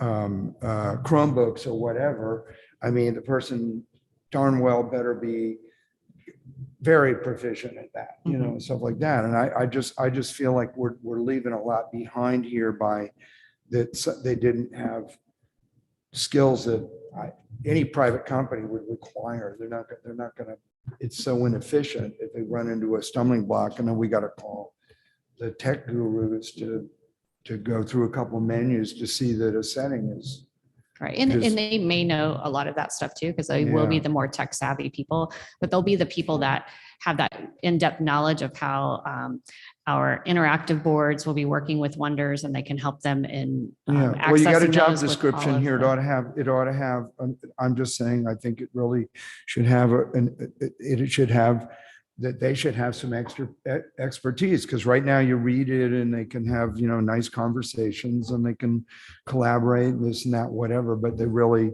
I think they really, again, we're in 2022 and it's going to get more and more technological, and those tools are all there. They're just there. They're very common, and to go drive around and stand over somebody's shoulder and stuff like that isn't the way to go right now. Mr. Coast, just to clarify, this job is a teaching job, basically. It's to teach our teachers and our staff how to use these materials, correct? If you simplify it, it's not to do the job for them. Just like with our students, we don't do the problems for them. We explain and show them how so that they can do it themselves. Yes, Am I it's an understanding that instructional correctly? coach type position to Right. train teachers and Okay, to thank- support online curriculum in the classroom.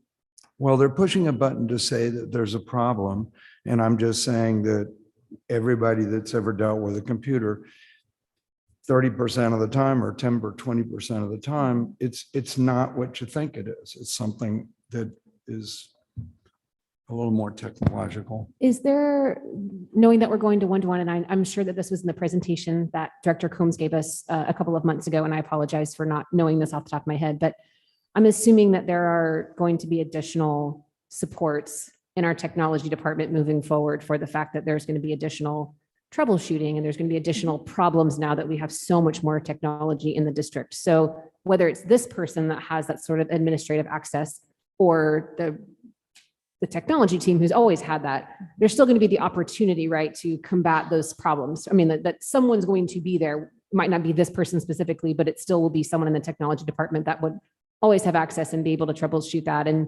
knowing that we're going to have so much more technology in the district, hopefully that department is prepared sort of with the correct resources. Is that a correct assumption? Yes, included in the plan was an additional position for a tech 2 for the technology department Okay. and a project manager for the technology department. Is that it? Okay. And a new repair Okay. technician. Thank you. I knew there were additional positions, so thank you for jogging my memory. Okay, so my understanding is that we have come to a collaboration to potentially approve this new position and job description, with the exception of removing the bullet point that states knowledge of applicable LESD policies and procedures. Is that correct? Well, in my opinion, it's lacking. I think you'd be better off having a more technological person, and they're going to be able to, the teacher's going to understand I think I've said it. Okay, and I do hear what you're saying there. I believe Executive Director DeCoste just said we are hiring 3 tech experts that go along with this one-to-one device implementation, a project manager, a repair person, as well as a tech 2.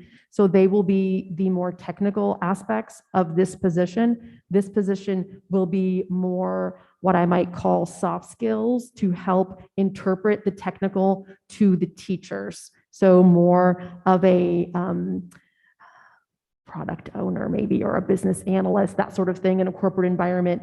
That would kind of be that person that translates the two.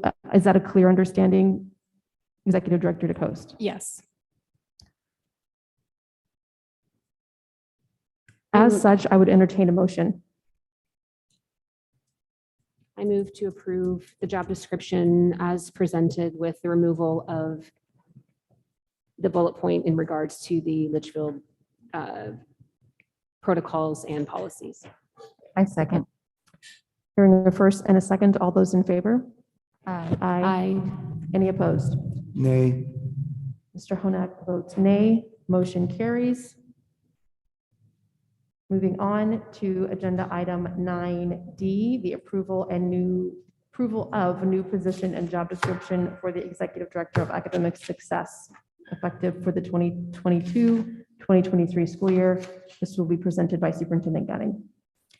Madam President, members of the governing board, I would like to present a new position at the district level. This is something that became very apparent, especially in the pandemic, of the need or additional needs of support at the district office level.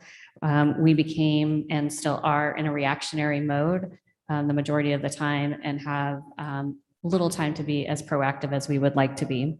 In looking at this position would help assist taking some components off of my direct plate. We have 17 schools at this time, so this position would support the majority of those schools, as well as align with curriculum and assessment, which we feel that those all go together. We will be looking at additional adjustments to executive director, the other executive director job descriptions here in the future. So this position is solely going to be focused on the academic achievement of our students, to be able to be proactive, consistently analyzing that data, coaching those principals, and to be able to offer guidance and support in an ongoing basis. They will also oversee all of the professional development in the district, as well as all of the assessment as we're bringing on that new Illuminate to help assist and have more timely assessments. So we'll help with that program as well. And I would be more than happy to answer any questions that you may have. The floor is open for questions. Okay, I have a few questions.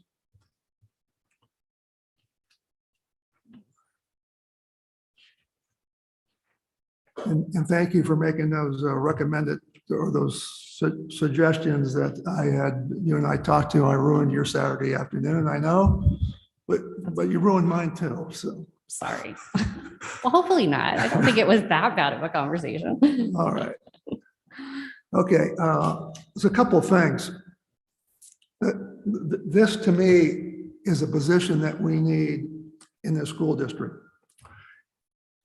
It was when we were discussing this, talking about it, or whatever we were doing with it, it was my understanding that this would not be another line item or a line position on the executive. Does everybody have a copy of the org chart? Do you need it? I've got a hard copy if you don't. Oh, I don't have that, no. Yeah, yes, I have a few extra here. Yeah, I have one. Thank you. It was my understanding, and unless I missed something entirely, that this was going to be a position that would be between the superintendent and the executive directors and directors. That is not my recollection of our conversation. I believe the board discussion on this position was to separate the principal specifically from Superintendent Gunning. Then what are we accomplishing? We're not accomplishing anything. If you look at this organizational chart, I don't know who the second in command is. If something were to happen to our superintendent, who would take over? I've asked that question to 3 different people. I got 3 different answers. If the superintendent was to become incapacitated and couldn't perform her duties, who would take over? I believe the intention is to have a clearly stated second person in charge that would have principal responsibilities, evaluation responsibilities, and assessment, curriculum and instruction, professional development under the superintendent, and would have not necessarily, and then the other directors would move, some would move with the superintendent, perhaps finance, things of that nature. And then the other ones, the program and instruction and student services, may go with this position. I don't know what we're accomplishing by adding another executive director. I just, it doesn't make sense.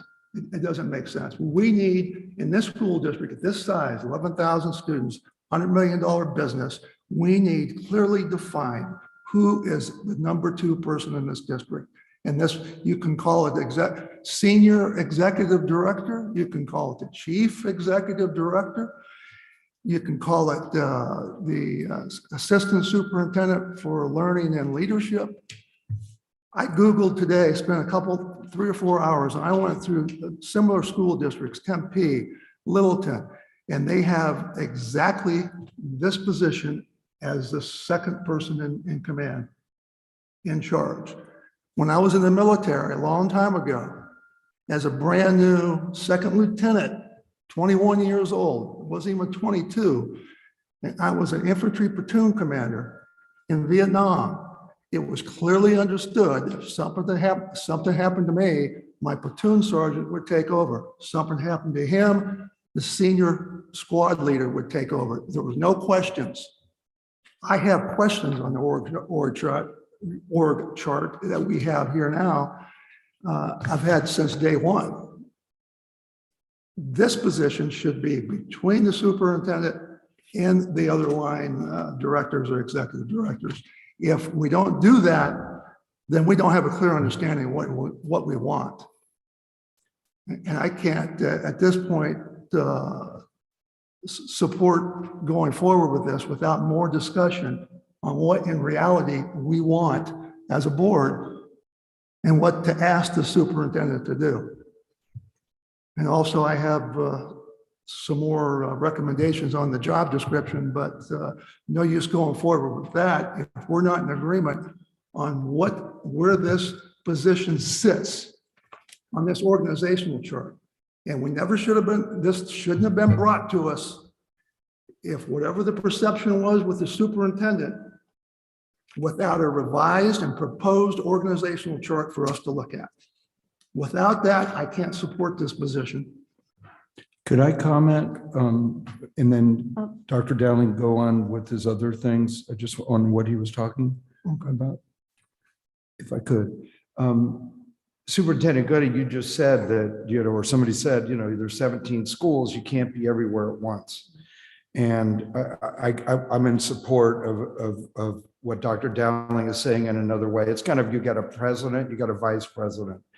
And they're there, and with this person really should have the identical role that you have, the superintendent has, and I should be talking to the board, and it should be the identical role, but it should be a vice or an assistant or a whatever, so that the superintendent, who can't be 17 places at once, can at least, they can divide and conquer. And I think it's,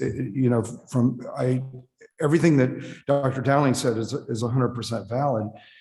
But I think just also I like to look at things in a simple way, that it's, you do need that help. And it is something that's going to make everybody shine. Not talking about deficiency or anything, it's just that it's a big task. And but to stratify it where there's just another department now, that almost puts more burden on you, because you've got more what I would call upper middle management, instead of having someone that is just doing whatever your primary duty, which I think we can all agree, other than keeping the lights on, is academics. So I think that it's completely wrong, this job description. It isn't doing the job that we need. Okay, then what I would suggest at this point is, if there are multiple board members who are not comfortable with the current job description and org chart, that we bring this back at the March 1st study session for additional discussion on the job specifics. We can also give Superintendent Gunning our input in between now and then, and hone this a little bit better to make sure that we're all on the same page. This position is too important for us not to all be in complete agreement on, because we have agreed that this position is critical to the district. I do want to address the funding piece of this position. In the Auditor General's report that was published March of 2021, we, as a district, our administration costs are significantly lower than our peers. Our cost per pupil for administration is $659. Our peer average is $911. So we do run very lean. We say that again and again, but the Auditor General's report does clearly outline that. And so we do need additional administrative supports so that we can be more proactive and less reactive to the issues that we are facing. And through that leadership, we can hopefully trickle that down to our campuses and our teachers to relieve some of the additional stresses that they are facing as well. Are there any other comments or questions at this point? Yeah, I have a comment or just a concern, actually. I think that, Dr. Dowling, I think you're right. I left that meeting, I think, with a completely different understanding of the position than you did. I didn't have the understanding that there would be sort of the second in command. I'm not disagreeing with you. It's something I need to consider. I didn't walk away from that meeting thinking that our conversation ended there. So I agree that this is too important for us not to be in more agreement on that. My concern, though, is, if we're going to push this to the next study session, that we need to be prepared to have the conversation and decide. This is the time now where people are making decisions about where they're going to be next year. Contracts are up. If we are looking to even have a chance to hire from the outside, we need to be very mindful of our timing, and waiting any past March 1st is, I think, going to make it even more difficult to entertain outside people, which I think all of us agree is important. So I just want to be prepared that, we obviously can't have a conversation between now and then. We can talk with Jody and we each will do that individually, but I think it's clear that we all were sitting in that last meeting and all of us seemed to walk away with a different understanding of what we were thinking or what we had decided on. So I agree this position is very important, and some of the points brought up tonight are good ideas that need to be talked out. But if we're not going to do it tonight, we need to make sure there is ample time to do that on the 1st to make sure we can come to a conclusion. I agree. And as I was thinking about this, I think it was me that threw out the executive director thing, but that wasn't the intent. It was definitely, in my mind, it's critical that the superintendent has too much as far as line responsibilities, as you can see in this org chart, and plus the building principals. That's too much for one person. We need to divide that out. To divide it out among the existing executive directors is missing the point. The evaluation of principals is so important that it has to be at a level, a superintendent or assistant superintendent only.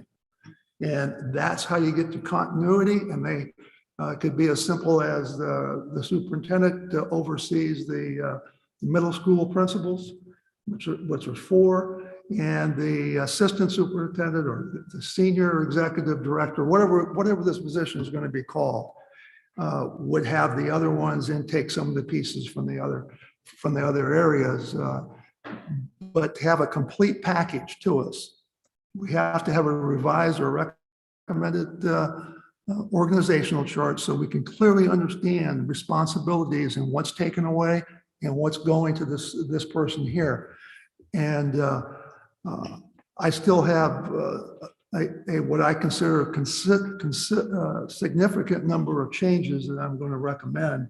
Now, what's the best way for me to do that? To meet with the superintendent? Do you want to do that as a board president? Or Yeah, I'd like to know what those changes are prior to March 1st. So if we could, through you, if you could just send all of those out. I mean, if you could communicate those to Jody and send that out either via for the Friday update or a separate email, just so that we're all prepared on March 1st to come and know what those changes are asking us. I wasn't saying that I would do it and it would be the final. No, I understand. I'm just saying I would like to have it ahead of March 1st so that you don't have to explain it on March 1st. We just know about it before we get there. Right. Is it possible that we have, not to do anything sneaky, but is it possible that we have an executive session where we could all get everything all hammered out and then bring it, or is that not, or does it need to be done in another, or do we need another meeting? Because I agree with Dan, with Ms. Clymer, that I don't think we want to wait until too long if we, this is this serious situation, but we don't want to do it too quickly, but we don't want to wait too The long. reality is, we've waited too long. Well, This- no, I this know, so we thing- need to. we This need to do it. board should have brought this forward before I came on board. That this is something that should have been in place months ago. And I'm not saying there was so many things going on with the pandemic and everything else, but we need a robust, very clear job description. And the sooner the better. I don't know. What's the thoughts? Well, can we do it now? I mean, we just do it On now. executive session. No, Well, I don't believe we need an executive session to discuss. However, if the board deems it prudent that we call another meeting, I mean, our next meeting is scheduled for March 1st. If we would like to schedule a meeting specifically to discuss this, it would not be executive session. It would just be a special session, special meeting. We can certainly do that. I'm just trying to think of a way that we can, because we have a quorum, it's public, so we can put it all together efficiently, you know what I mean? Because if somebody drafts it up and then we get a copy, it's just like. I think it's possible on March the 1st. That's a study session, is it not? Yes, but we can add a special session to that meeting Yeah, in you order to just, approve. hopefully this would be the only agenda item. Yes. Well, on the special session, potentially. So I think, Dr. Dowling, it sounds like you have the most suggestions for improvement. So I would suggest that you get with Superintendent Gunning. Superintendent Gunning can get with her team and then make some of the proposed changes and then get that out to the rest of the board. We can all provide additional feedback to Superintendent Gunning before the 1st separately. And that would not be in violation of any open meeting laws, because we would then review the proposed position and job description together on March 1st and vote at that point in time. But we are allowed to provide feedback on those things, just like we provide feedback on the agenda in advance. Well, my question is though, is it going to be a negotiation between Dr. Dowling and Superintendent Gunning, or is No. Dr. May I Dowling speak, going to please? draft it? I think that it's very important that we remember what our job as a board is versus the superintendent's job and her executive directors. And I agree, we all agree this job is very important. But at the end of the day, it's not our job to be making this job description. I appreciate Dr. Dowling's experience he brings to it, and I'm glad that he's going to be able to give feedback to Superintendent Gunning for this job description. But I think we need to remember that it's not our job to create this whole position and to write every detail of what the job entails. We need to be the board and sit up here and do our high level job and not do their job for them. Okay, yeah, I asked the question, but we do approve it. I mean, I agree with what you're saying, but Yes. it is our job to approve it or Yes. disapprove it. So, Okay, so do we have a commitment from all the board members to provide feedback to Superintendent Gunning on this current job description? And Superintendent Gunning will bring it back on March 1st in a special session along with our study session in order to potentially approve at that point. I make a motion to do that. I don't know if we need to motion. Do we need to motion to do that? Well, I believe Well, you're it is tabling. an item on the agenda, so I believe we need to motion to table it to March Yeah. 1st. Yeah, just a table. Yeah, table. Okay, then Mr. Honak, you are motioning, you move to table this item 9D until March 1st. That's correct. Okay. Is there a second? I will second. Hearing a first and a second, all those in favor? Aye. Aye. Any opposed? Thank you. Good job, Sharon. No, you did a good job. Everybody did a good job. Moving on to agenda items 9E and F, I recommend that we discuss these in tandem. These are the second reading and adoption of revisions to our agenda preparation and dissemination and agenda policies. Seeing that we are on the second reading of both policies, I propose, in the interest of prioritizing time and constructive policymaking, that we abandon the future agenda items from the proposed policy and retain the current policy with 5 working day notice for adding agenda items. Note that with the inclusion of the 48-hour agenda requirement, we would need to make all requests 5 days prior to the final agenda, in effect 7 working days prior to the day of the meeting. There would be an exception for emergencies. I will open the floor for any additional comments or discussion on these items. So to clarify, Mr. Honak, on board policy BEDBA, the only change that I would propose we make to our current policy is to change the distribution of agenda and supporting materials to not less than 48 hours. The additional changes would be abandoned, and we would retain our current policy, which says that the superintendent would prepare board meeting agendas in consultation with the board president, and the superintendent or board members may place items on the agenda. Any board member desiring to place an item on the agenda will notify the superintendent of the particular item of business at least 5 working days before the meeting. So, because I'm looking at a thing, it's got all different colors and strikeout and whatever. So basically you're saying the board policy as it is now on board docs, and the only thing we're changing is 24 to 48 hours prior to the meeting. And what else? That would be all in this particular policy, would be my proposal. We, of course, can discuss if there are any other ideas about this particular policy. Okay. Do any board members have any other suggestions? I like your suggestion. I like the way you put it earlier in terms of in respect of time and good policymaking. While I was in favor of the previous policy, there are bigger fish to fry, so to speak, at this table today. So I am in favor of that. Board members, Idema, do you have anything to add? No, I think we're all done talking about this, so I'm good with the suggestion you're making. So, Okay. so we brought this back for that. That was the only thing we brought this back for, the 48 hours. Yes, that's what I am proposing.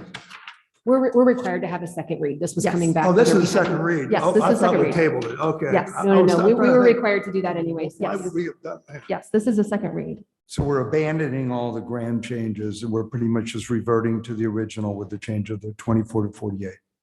Yes, Hours. on that particular policy, BEDBA. Okay. Okay, so- Second read right here. Yes, second read. So now we can adopt that. So I'm going to propose that we adopt the revision of governing board policy BEDBA, agenda preparation and dissemination, with the only change being from 24 to 48 hours. Second. Having a first and a second, all those in favor? Aye. Aye. Any opposed? Absolutely. Motion carries. We will now move on to item 9F, which is our proposed revisions to governing board policy BEDB, which is the agenda.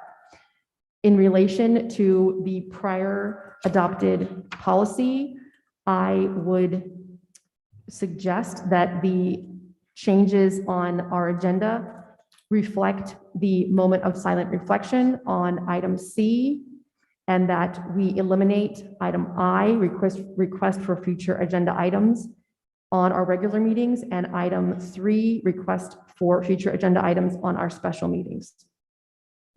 Was that a motion? That's a suggestion. I'm open to any discussion or other suggestions. Could you just, Yeah, could Yes. you read through it one more time? Yes. So on the second read that we have in front of us, we have 2 changes to our regular meeting. The first change is eliminating the conscious discipline verbiage and replacing it with moment of silent reflection. The second change is to add item I, which is request for future agenda items. I am proposing that we do not add the request for future agenda items, and we only change to replace conscious discipline verbiage with moment of silent reflection, I'm for that. which goes along with the policy we just updated as well. So that's item I, request for future agenda items in a regular meeting, Yes, and also item 3 for special meetings. yes, correct. Okay. So we would basically revert to that is our current policy. We would continue to use our current policy of allowing board members to request agenda items as long as it's 5 days in advance of publication of the agenda. Okay. Is there any feedback on this?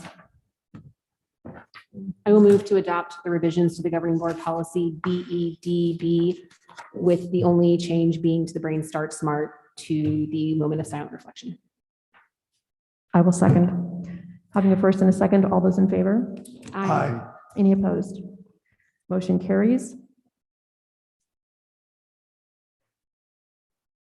We will now move on to agenda item 10A, which is the learning recovery update, which will be presented by Superintendent Gunning.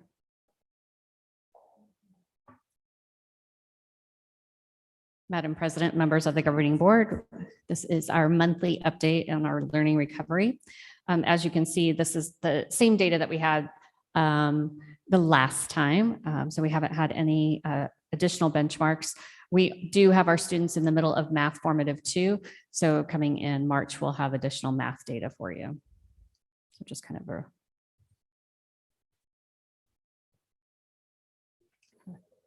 yeah.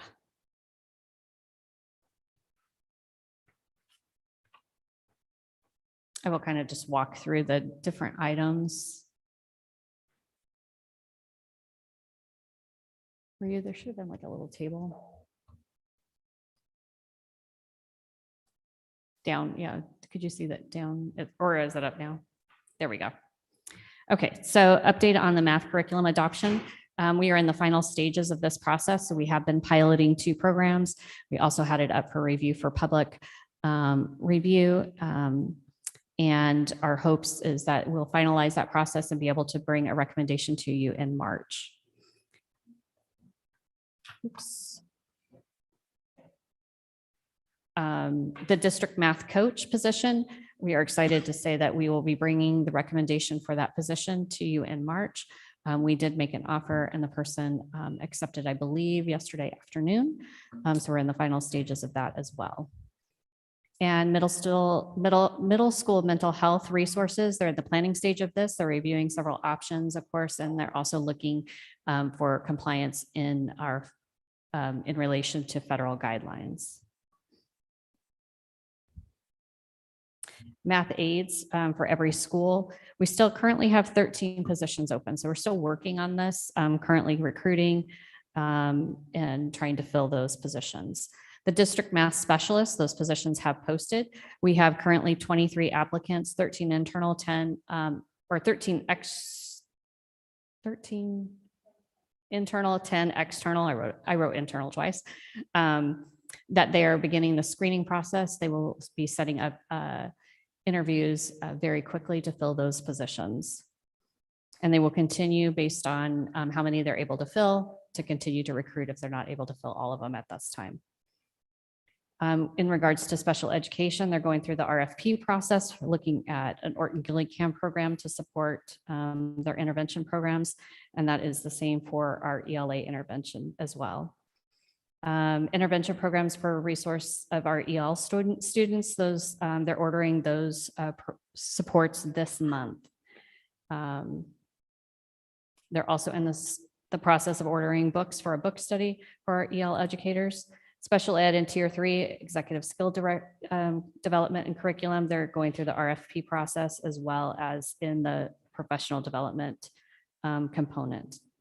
The evidence-based supplemental math support, that was the one that we placed on hold. We're waiting for whichever math curriculum is adopted, because that would determine what supports or additional supports may be needed. Student transporter, that piece was completed. After school tutoring, we are in the process.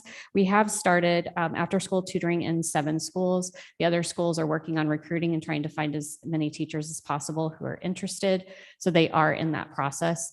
We know we'll be bringing on more tutoring programs within the next couple of weeks as soon as they're able to find teachers to support those programs. After school clubs and tutoring, again, they're in that process of looking at that and trying to see what additional supports can they bring in. They're also looking at starting for Title I schools, and we'll be piloting some of those programs to see that those are options that we're able to do district-wide. Summer school, they're in the planning stages, so they'll be finalizing those pieces, putting together the dates, the facilities, transportation, food services to support all of those.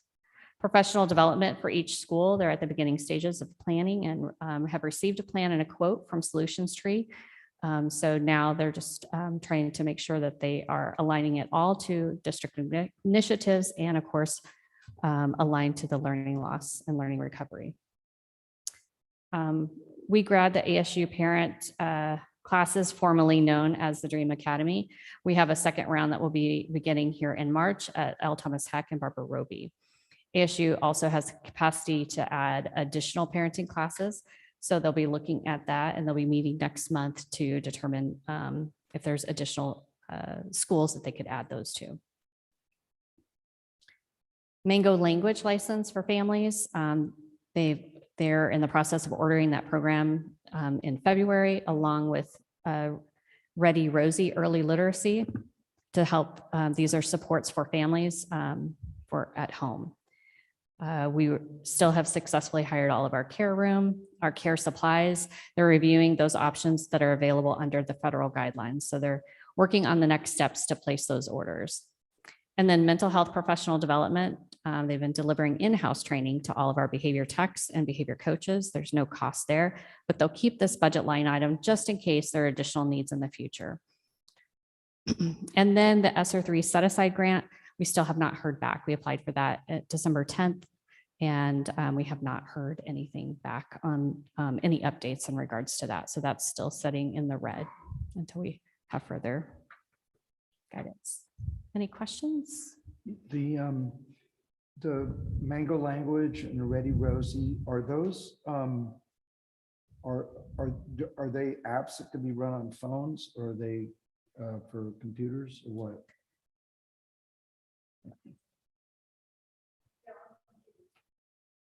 I'm not sure if there's apps for phones, but they definitely are on computers.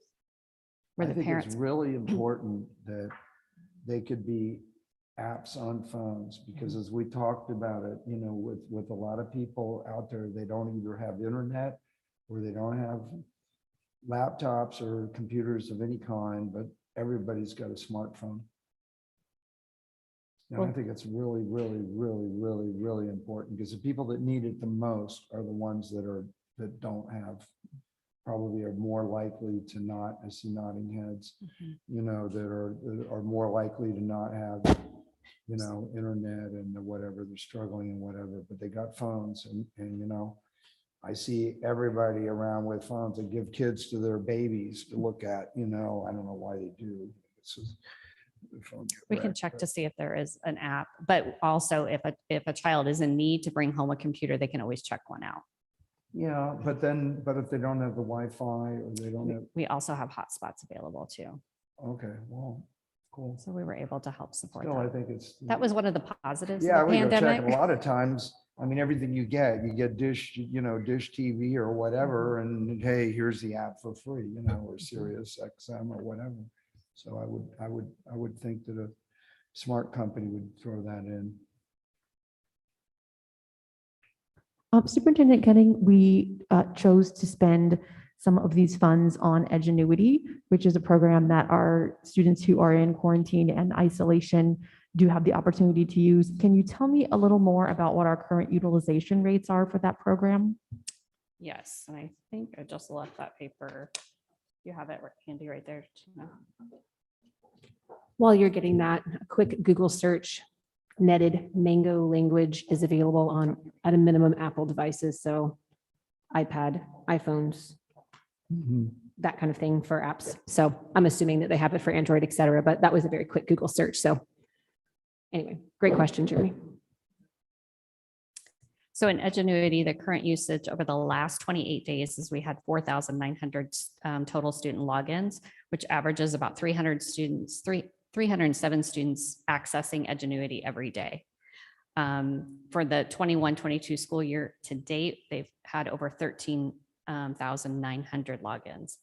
For my path with Edgenuity, which we're using a lot of that for intervention for K2, they've had over 4,500 student logins. They're averaging about 287 students accessing that each and every day, and have had over 9,000 logins year to date. So we definitely have a lot of students accessing it.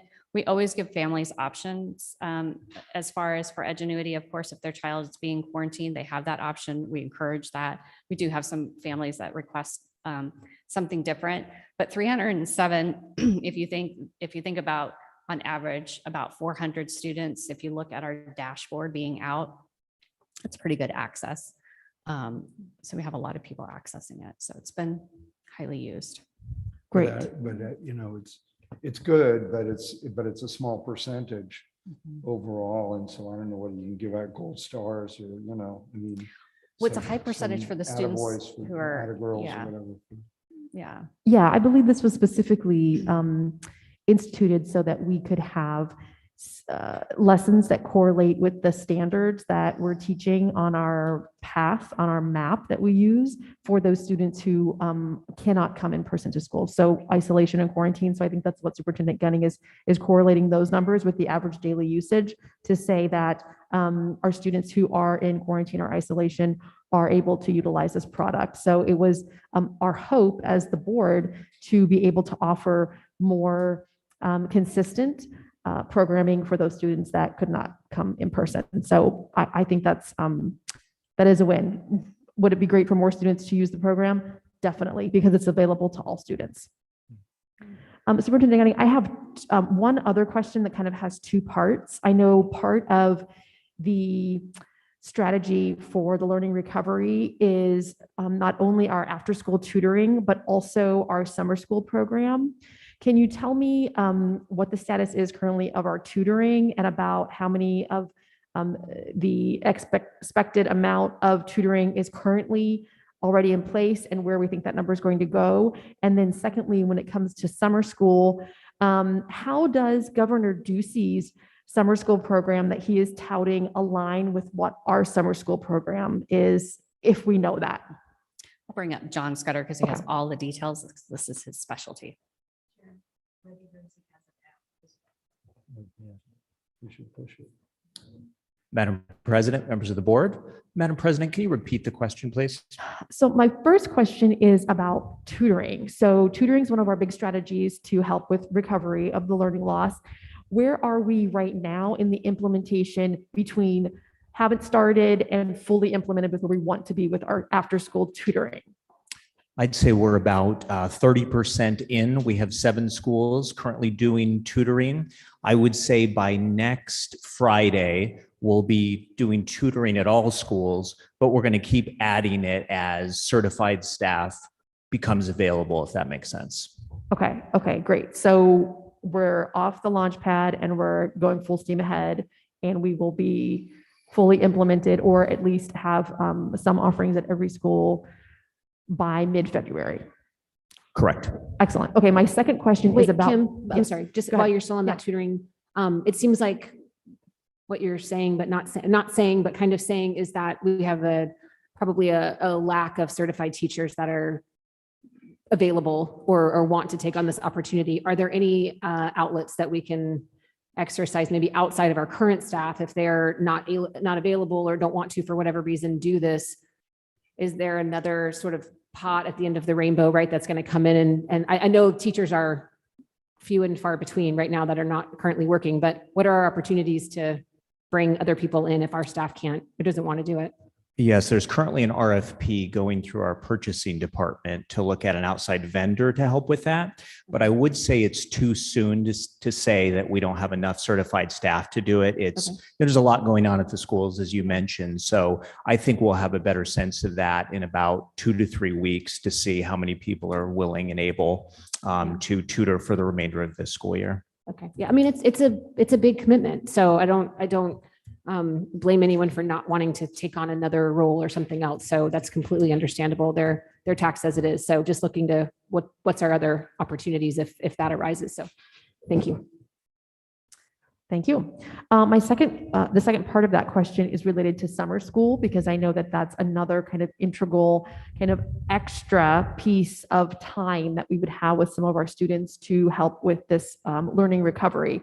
So do you know how Governor Ducey's proposed summer school program will integrate or align with what we're doing? Will that allow us to have more students involved? Will that basically pay for or fund what we were already planning to use these grant monies for? Do you know anything about that? No, but my hope was to build ours so that it does that very thing. So I do need more details about the governor's program. We're just getting started with looking at facilities and food services and those pieces. Obviously, certified staff will be key to that process as well. But yeah, I do think it's going to be key that we maximize both available sort of sources of funding so that we can get as big a program as we're able to get, if that makes sense. Yes, thank you. And just keep us updated as you know more about that. Will do. Please, thank you. Thank you. Do any other board members have questions about the learning recovery update? Superintendent Gunning, do you have any idea? I know we were just talking about the ESSER 3 set aside grant. It's been submitted. We're waiting for approval. Do you have any idea what the timeframe is, or have other people been approved, or is everyone sort of in the same bucket right now? I don't think we've heard anything on the ESSER set aside grant. Have you heard of any other schools getting or districts being approved?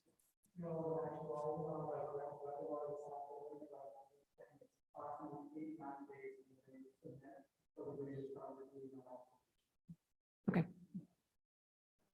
Thank you. So it was 89 days. So on average, 89 days after the day we submitted that, people will begin hearing a response. From 12/10 was the day it was submitted. Yeah, so 89 days. Oh, they'll begin reviewing. I apologize, not receiving a response. They'll begin reviewing in 89 days from 12/10. Thank you for the update. Okay, any other questions on the learning recovery update? Okay, thank you for that. We will now move on to agenda item 10B, which is the DEI goals progress update, also presented by Superintendent Gunning. Madam President, members of the governing board, I will actually be calling up several experts to kind of share our update, but we wanted to be able to provide an update in looking at the data that we're monitoring and some key initiatives that we've been putting into place to help support the goals. So in the first goal, we have increase the social emotional skills of our students by committing to the advancement of social emotional learning and effective behavioral supports to foster success in all of our students. And I will have Executive Director Duplain to give you an update in that area.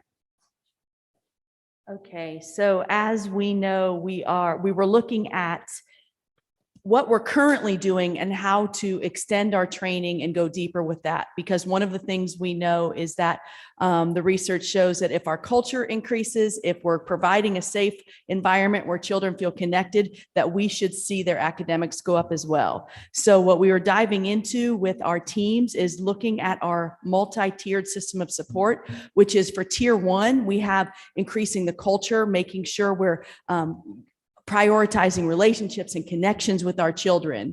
And then tier 2 and tier 3, we use applied behavioral analysis to really look at behavior for tier 2 in a linear way. What's happening before the behavior? What are we doing during the behavior? What's the consequence for the behavior? And really developing a plan to support all of our children. And then tier 3 goes into a more function-based intervention plan. So we're looking at training, diving into more training for our staff. And that's what we've been doing every month. Now this year it's gotten a little less training than we usually do, because we usually meet monthly with our behavior coaches and our advisors to really provide some in-depth training for them. But since COVID, they've been covering a lot of classes. So we've only been able to provide training for them every other month. But in addition to that, we recognized through ESSER that we needed to provide an additional behavior support person on campuses. What we provided was the behavior technicians per campus. So we've been able to provide a lot lot of training and ongoing coaching for them to provide direct support for our children. And the latest data we collected was in the month of January, our behavior technicians at each school collectively taught behavior skills and supported 200 students who were either struggling, needed a break, needed direct teaching of behavior skills, or something in addition to their tier 2 plan. So if you look down, and I'll just jump down, Superintendent Gunning, to the discipline data that we have right now. And that is, if you look under, it says discipline LESD out of school suspension. And just as before, we were looking at our subgroups in relation to the percentage they make up of our district, and then what percentage of the out of school suspensions they make up. And this is exactly how we looked at this data before. Now, once again, we are not looking at decreasing the amount of discipline we give.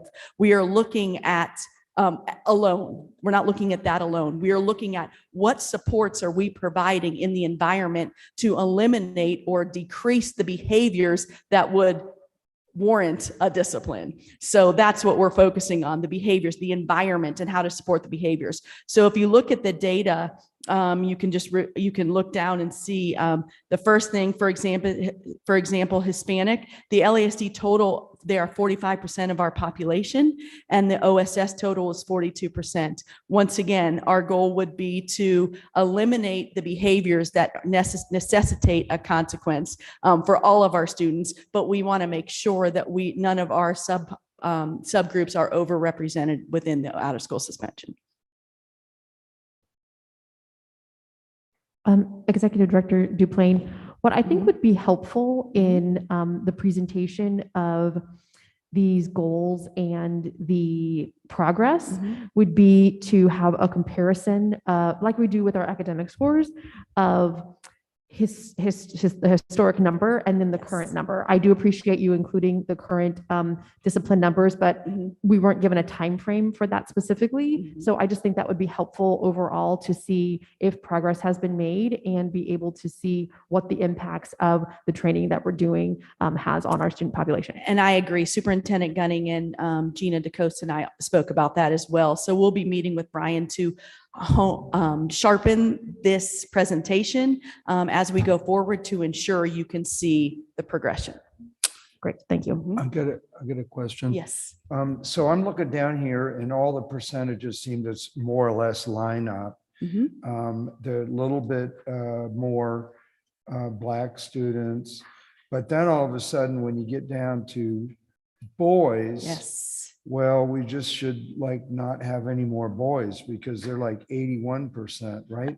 I agree. And I mean, I don't agree we shouldn't have boys. I agree that the data is alarming. And it will be done, you know what I mean? No. But seriously. Agreed.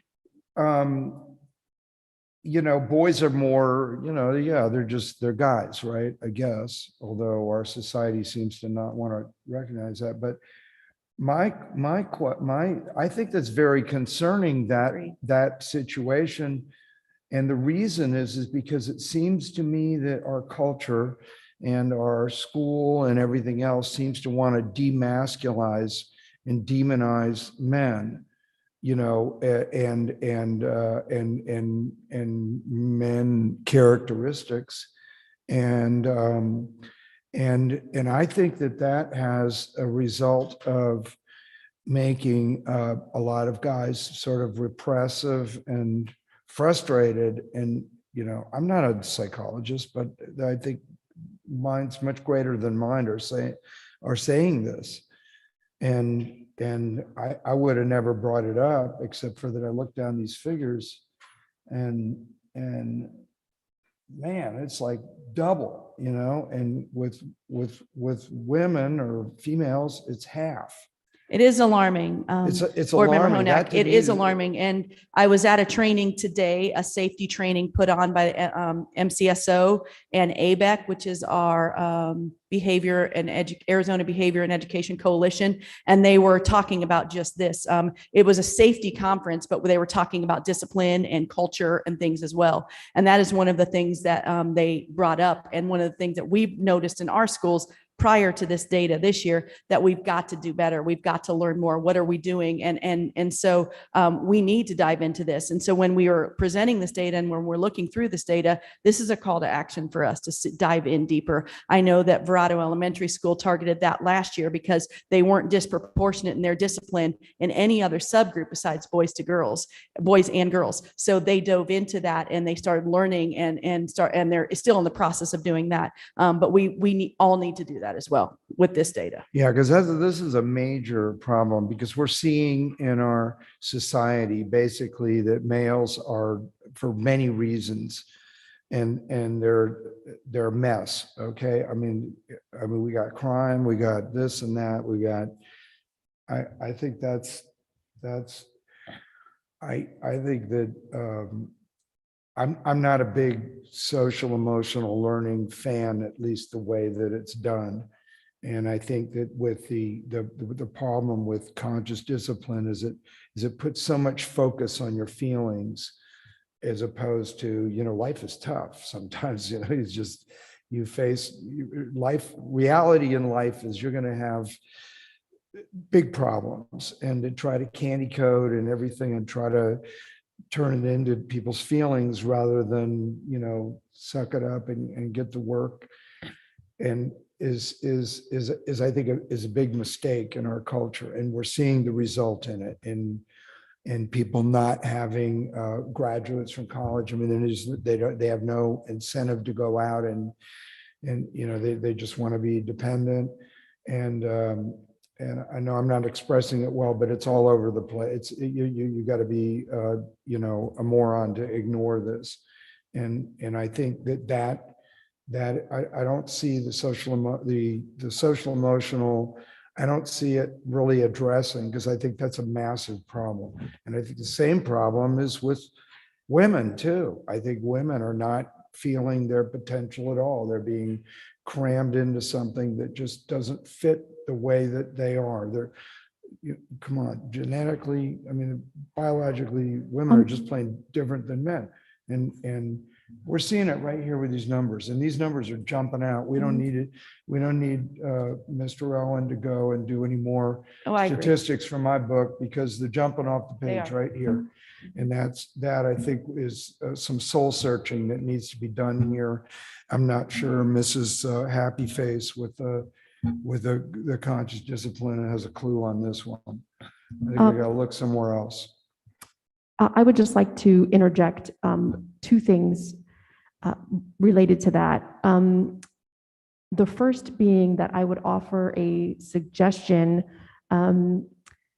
that we have called this social emotional skills and social emotional learning for a long time, but I'm evolving to a way of thinking of it as more emotional intelligence versus social emotional skills, in that students and people and humans in general need not only academic intelligence, but we need emotional intelligence in order to deal with our feelings and not become aggressive or not be depressed, or all the different things that are affecting mental health. And so I know that our current social emotional curriculum, if you will, conscious discipline, is going to be in the process of being evaluated.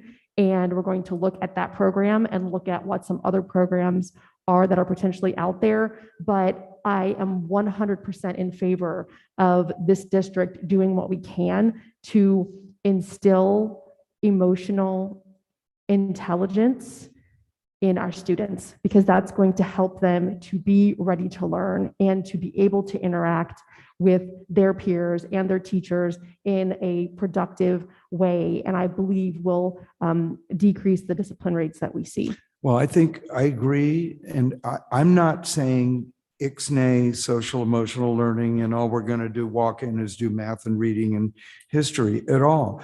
But I think a lot of social emotional learning is consequences, is in having kids understand reality, and I think a lot of them aren't. I think a lot of people in general, they go into the military, and the military doesn't mess around a lot. It's just kind of do it. I missed out on that, but I've done plenty of rigorous training and flying jets and everything else. They beat the hell out of you and you're sobbing and crying and you're landing a jet at, whatever. And, because you got to suck it up. And I think that, so I'm all for social emotional learning. I think people that act out and become criminals and act crazy and can't control their emotions are because they're emotionally weak. So I'm all for social emotional learning, but I think the way that we're doing it is counterproductive. It's the wrong stuff. Some of it's good and some of it's bad. So I'm all for it, but I think the way we're doing it is wrong. And we really need to, I'd be interested to hear what they're figuring out over Verado Elementary, but there's a lot of people looking at this. This is like I said, you'd have to be a cabbage to not know that we have major problems in our whole culture and society that are based on this. People, all this confusion about your sexuality and all this junk is just, it's. Okay, let's move on to our next goal, which is increasing academic achievement by committing to the advancement of current programming to foster the success of all students. Madam President, did you want me to explain the attendance chart really quickly before we move on to? Sure, that would be great. Okay, I personally it'll found be- it difficult to understand. So yes, It'll that'd be great. be super brief and super simple. So one of the other components that we wanted to look at was the attendance of our students. And if you look at the grand total along the bottom and you look at those percentages, what you want to do is where we're looking for is there a red flag of, is that number drastically, that percentage drastically different than the percentage below that? So if you look at, let's say American Indian and Alaskan, we have they made up 1.02% of the absences, and they make up 0.89% of this total student population. So that's where we would go across those line items to see, are we seeing, and of course, this is really a hard year to look at attendance, because of COVID, but it still gives us that opportunity to go across to see, are we seeing any red flags of students just not being present. So that's another piece of information that we will continue to monitor. Great, thank you. Gina, did you want to share goal 2?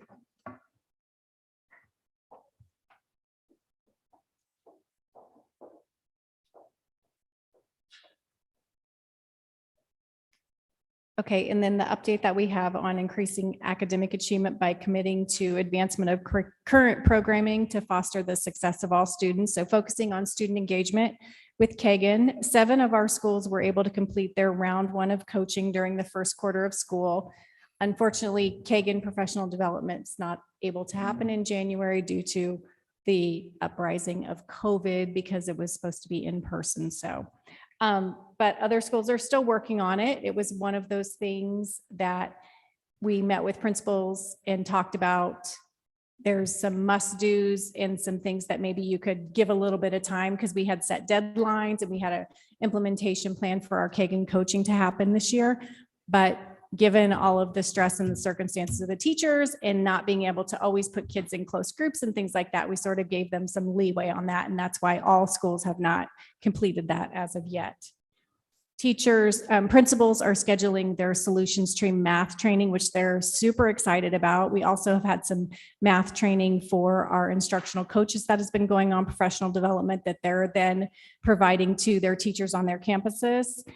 Dr. Pearson has been doing Wonders ELA walkthroughs to check on implementation of the Wonders program now that we can get back into the classrooms. Very thorough, her and Phyllis and sometimes they're walking with the coach or the principal, and they're going through and making sure that the implementation is happening with fidelity. And when it's not happening with fidelity, having those courageous conversations with the coaches and talking about what kind of improvement they need to see in the classroom to make sure that this is happening with fidelity so that we see the academic achievement improve the way we would like to, given a new curriculum that we're rolling out. And then also they're doing in-house training with Kagan and PLCs and conscious discipline. Any questions about? I just have a comment similar to my previous comment, which is I understand that these are the trainings that we've accomplished, but it is impossible to monitor the progress of this goal without data to back up the goal. So in this case, we're talking about academic achievement. Our next goal, we're talking about our staffing levels, and there's really no data. There are action steps here that we are implementing or have implemented, but what brought all of this about originally was the data. And so I guess my question is, when will we get a DEI goal update that includes the actual data and progress that we've made? Well, Mr. Owens shared our most recent data at our January 25th board meeting. So that's the current academic achievement data that we had. We don't have anything new to report for data at this point in time. We could have reshared that data again, but this also we kind of wanted to give you an idea of how we're advancing some of the current programming. So every time we have a data update, a new formative, and the data is ready to go, we will be sharing that with you guys.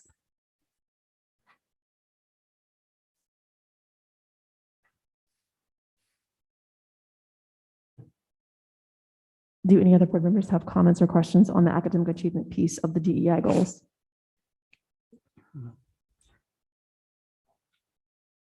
Go ahead.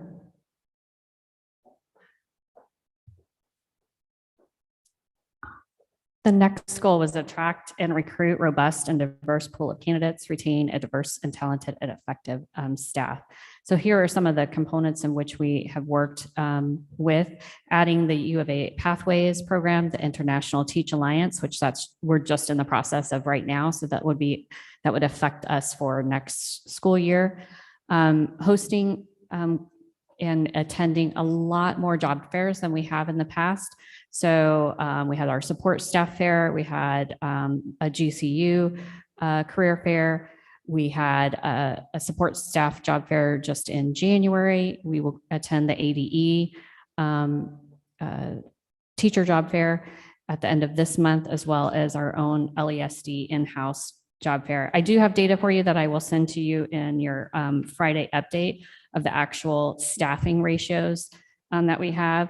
We are seeing some improvements, and we've made some definitely growth in several areas. And we are seeing some that are definitely more aligned.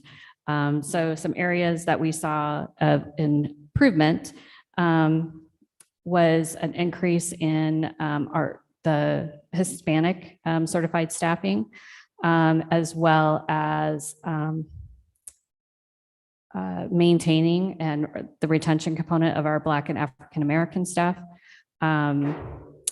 increase in our Asian staffing component, and also maintaining or actually a slight increase in 2 or more races. So hoping that the more that we're able to be out and about and in these different job fairs and accessing as many candidates as possible, especially in a teacher shortage and a staffing shortage, we're hoping that those numbers will continue to grow and continue to improve. Do we have any kind of advertising budget or anything like that? And the reason I'm asked, I've brought that up before, but I read about and I hear about teachers leaving California along with everybody else. And it just seems like if, I don't know, there are magazines or things that teachers read or whatever, in places that people are trying to flee, California for sure, and then also like New York or I don't know, whatever other states they're just fed up, or that are just cold, I mean, they're fed up or whatever, because it seems like you just have a lot of people that just say, hey, Arizona, I'm on my way, and it seems like because I know that one of the issues that you were explaining before is finding qualified candidates. Now, I know probably California is not much better, but some of those Midwestern colder states and stuff like that, they still, they have pretty high academic standards. And so it seems to me like it would be worthwhile to try to reach out to them somehow. I mean, can it be done? Is there a budget or, to There just is a advertise? budget. I think a lot of it has just been staffing. So the HR generalist role that will be coming on will be able to help and assist with additional recruitment. Because that's been the struggle, is being able to have somebody to go out and seek and see which colleges. But I know Megan and Gina have traveled back to Ohio to do some recruitment at the colleges there. So definitely something that we can enhance and improve. Is it something that they're, headhunters, things like that, Monster or whatever? I don't know. I mean, are there things like I that? don't think there's where you can't headhunters do that? for or what? necessarily as much as teachers as there are for like principal and more executive level positions. I haven't Yeah. seen them come through, but that's something we could definitely. Yeah, I look think we'd into. look into that because Yeah. boy, it's a lot of stuff going on. I think on the hard internet. part that people are finding, so I know in contact with a lot of districts that I work closely with that have done that in the past, there's such a teacher shortage across the nation Yeah. that they're traveling to all these places and they've actually stopped doing it because they're just not getting the candidates. Well, I that- agree. If you got to spend a Yeah. lot of money and stuff, but Yeah. man, everything's done on Zoom. I mean, and ads, Mhm. So nobody, I mean, you could really meet somebody by having some Zoom meetings and stuff. I don't think you need to go or just getting the word out. Yeah. It's just like telling people that you'll train them to get a CDL license, Mhm. to drive the bus, it's a different way of saying it. And then the last one is to review our current curriculum to ensure it's rigorous, relevant, and representative. We're just getting those teachers under their, that wonders under their belt, as well as Study Sync. So they're in the process. They'll have a committee to kind of look through that. And then the math reviewing, as they're going through their curriculum right now, for looking at that as a component of that consideration for the adoption of the new curriculum.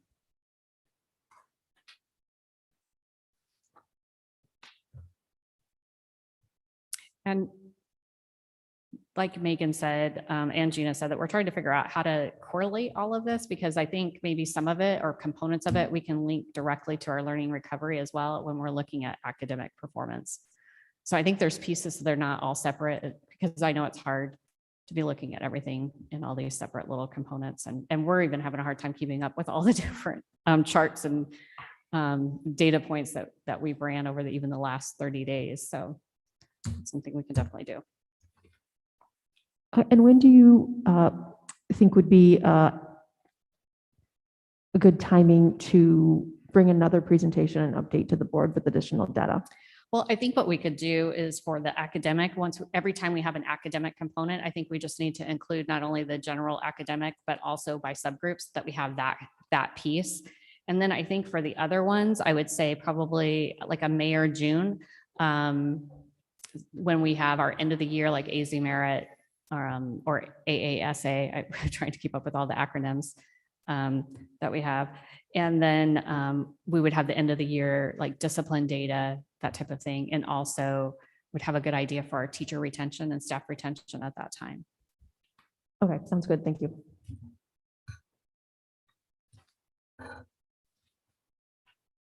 Any other questions or comments on the DEI update? Excellent. Now we will move on to agenda item 11, reports, and we will begin with the report from Superintendent Gunning. I figured it was easier just to stand here, even though my feet are falling asleep with these heels on. But so some updates for you for our governing board, Madam President, members of the governing board. Our kinder postcards are just about ready to roll out. So it's super exciting time of the year. So those are planning to go out at the end of February, and then the kinder experience will happen in March. So we'll be excited to welcome all of our new and future kinders. The foundation, the LESD Foundation, is planning their Top Golf. That will be at the end of March. And this is, of course, to raise money to support our teacher and staff excellence. And May 11th will be our Pride Award ceremony. So it'll be really exciting to get back to something more typical. Over the past week, was able to visit Barretto Heritage, Scott Libby, Barbara Roby, and a shout out to those schools. I mean, just absolutely amazing to see what's occurring, what's happening. And the learning and learning recovery that we're seeing in the classrooms each and every day. Barretto Heritage, please send out some wish wells as they have their lighthouse visit tomorrow. So we're super excited about that. I know they'll knock it out of the park, and I cannot wait for the happy news.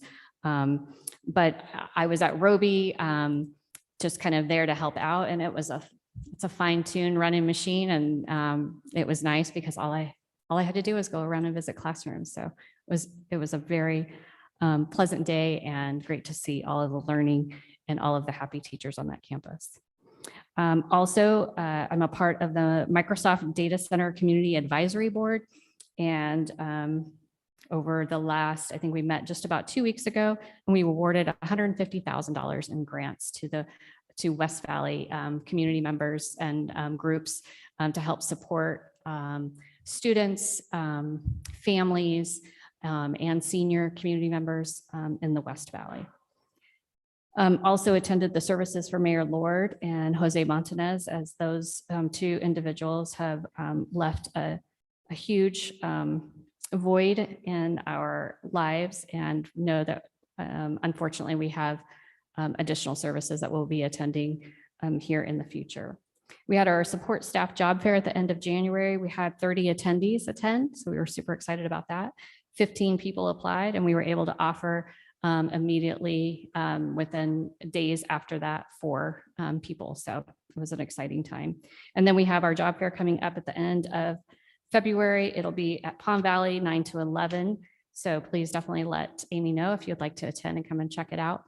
It's a great day, lots and lots of energy, because all the schools show up and decorate their tables and really celebrate their schools.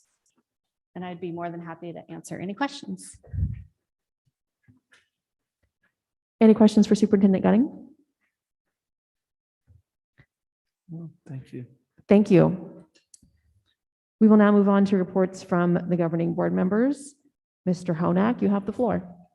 Well, I just want to report that I feel like we're being productive here. Excellent. Mrs. Clammer? I will not be quite as brief, but I will try my best. I know I tend to be a little long-winded.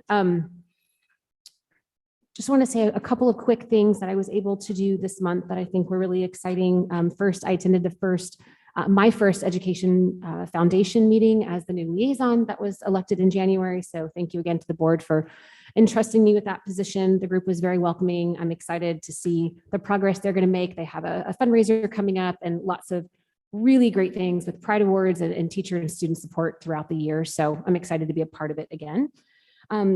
I also attended a town hall that was hosted by the Maricopa County Superintendent, Steve Watson, on teacher stress, teacher burnout. There were a lot of great conversations happening at the district level from places around the valley about how they're trying to combat teacher stress and burnout.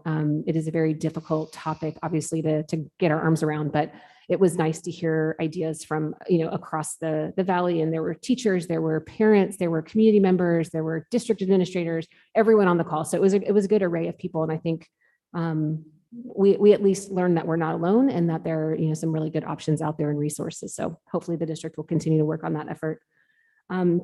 Obviously, the study session at the end of last month that we were all there. Thank you again to the district staff for working hard to put all of those presentations together. I know this is a day late, but I just wanted to say, our LESD parent survey closed yesterday. But as a parent in this district, which, I don't always represent myself as that up here, because when I'm up here, we have 11,000 children that we have to worry about. At home, I have one LESD student. So it's nice to be able to provide some honest feedback directly to my campus and about the district and how I feel as a parent, not necessarily a board member. I don't always get to have that distinction. So thank you for the opportunity, and I look forward to the survey results for that. I also wanted to say, as we talked about the retirement and retention efforts and all of that this month, and we'll continue to do it through our contract period the next couple of months, I just want to say thank you, a heartfelt thank you to our certified staff, our classified staff that are leaving us. I know that might be odd to say, but there's a lot of people that I have heard from or heard about or have a connection to that are making the really difficult decision to leave this job, leave the education profession, leave the state, moving with their family or taking a job elsewhere. And it's a tough time it's a really tough time to be in education. So I just want to say thank you for your service to our students, the district, our community. And, I'm wishing you well and hope that, you return to education, because the experienced people that are leaving now are going to be really, really sorely missed. And one last thing, as Superintendent Gunning mentioned, just wanted to sort of wish well to the families that lost people in the last couple of weeks. These are really, really important people in our LESD family, staff members and their own families that are really going through it right now. So just wanted to offer my condolences to them and know that, whether we've met or come in contact or not, you are part of the family and we're really crucial to our community, and we'll, miss them very much. So thank you. Dr. Dowling. I'm not going to say much. I think I've been talking too much tonight, but it's just been tough as you read things in a newspaper or articles, you hear things on the news, everything is just doom and gloom. But our kids are going to school, our teachers are going to work, and we're going to get this thing done. As I think it was Paul Harvey said one time, he says, in times like this, there have been other times like this. So hopefully, as we move on and we do what's right for kids, we're going to be successful. These students will be competent, capable to move on when they leave us. And I just wish them all the best, to my grandkids and everybody else. And as we do that, I look forward to this Friday as my 46th wedding anniversary. And my wife said, I got something special planned. I said, how much is it going to cost me? And she goes, don't worry about it. I'll pay for it. I said, you'll pay for it. You're always taking money out of my wallet. You haven't got any money. So now my level of anxiety is about that high. So, and somebody asked me, how long you been married? I said, almost 46 years. And I said, by the way, 38 have been happy. And my wife gets mad and I say, make that 37. So, but I think we're going to be fine. I think the school district's going to be fine. I think we're going to see some significant improvement in our test scores. I hope so. And with that, I will close.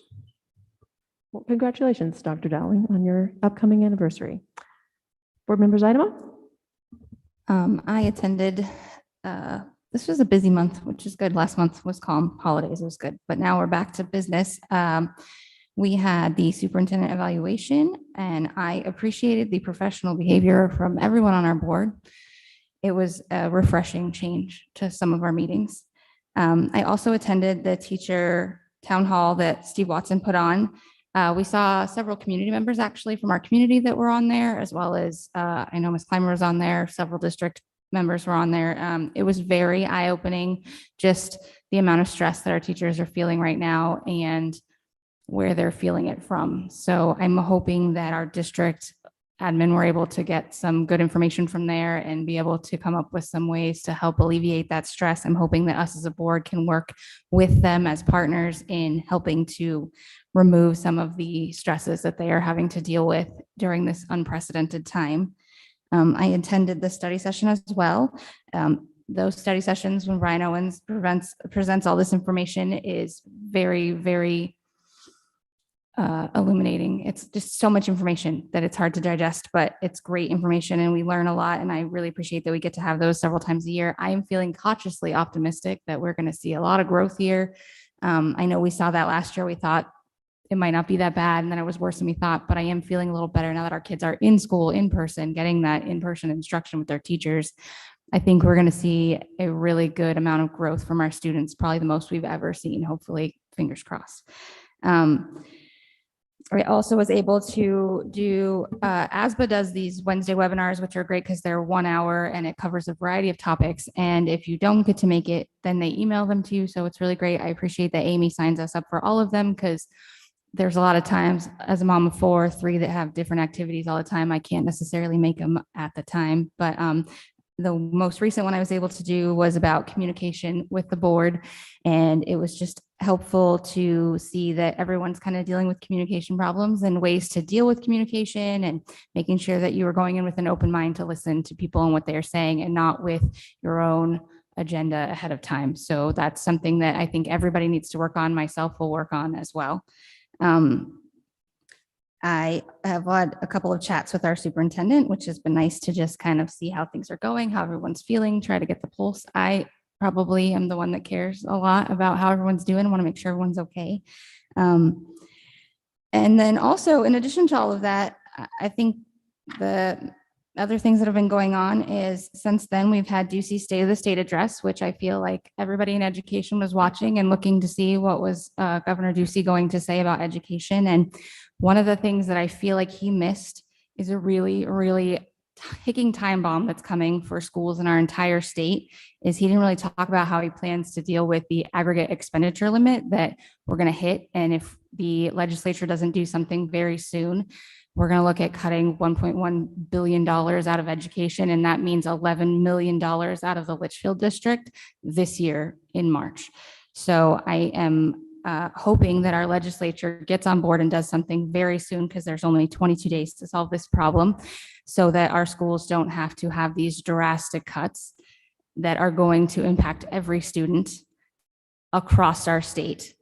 And it's going to be the biggest cut that we've ever had to make, and all of a sudden. So I implore everyone to reach out to your representatives and push them to do something about suspending the aggregate expenditure limit. It's not about giving us more money. It's about allowing us to spend the money that they've already given us. So that's all I have. Thank you, Board Member Zaidama. I echo those sentiments on the expenditure limit. This month, I was able to also attend 2 ASBA webinars, one on equity and one on strong teams. And I agree those are very useful and applicable to myself and the board in general. I had numerous chats with Superintendent Gunning to stay informed of district happenings. In addition, I was able to virtually attend the Speak Up, Stand Up, Save a Life conference, which encourages students and adults to have the courage to take action or speak up when they notice something is off or know that someone is hurting or struggling with mental health. As many of you know, my youngest brother died by suicide in 2019, so suicide prevention programming is very important to me. In addition, this month, the board did conduct the superintendent review. I will echo Board Member Zaidama's sentiments that it was a productive and collaborative discussion by the entire board. And I would like to thank my fellow board members for your participation and input. Your feedback is very valuable. I would like to close by saying it's a challenging time to be a governing board member. While I'm exceedingly grateful to serve the students of the Litchfield District and know that I bring many talents to the table, I am human and there are moments of doubt, thankfully fleeting, because I am ever mindful of the 11,000 students in this district who deserve the absolute best education. I'm here to be the voice for those students and make a positive impact, and making a positive impact on those students makes this position rewarding. I have a feeling that many of our teachers and staff can relate. I would like to thank all of our teachers and staff for making a positive impact on our students and for showing up every day with your game face on, ready to tackle any and every challenge. So I'll close out my board report with lyrics by Toad the Wet Sprocket. Their song is called Game Day. There's too much at stake to let it slip away. Remember why you came, the beauty and the pain, and there's a million ways for you to play. Next item on our agenda is item 11C, which are reports from the administrators, which is information only. I would like to take a moment to thank our directors and principals for submitting these reports. As we state at every meeting, they are extremely valuable. They contain a lot of information that we find very useful, especially considering our school showcases that were scheduled for the last 6 weeks. have been postponed or will not be able to happen this year due to the spike in COVID rates that we experienced. And so seeing the photos and reading about the happenings on your campus are very, very valuable to us to keep us informed in what's going on. Next on our agenda item is item 12. I motion to adjourn. I will second, having a first and a second. All those in favor? Aye. Aye. Any opposed?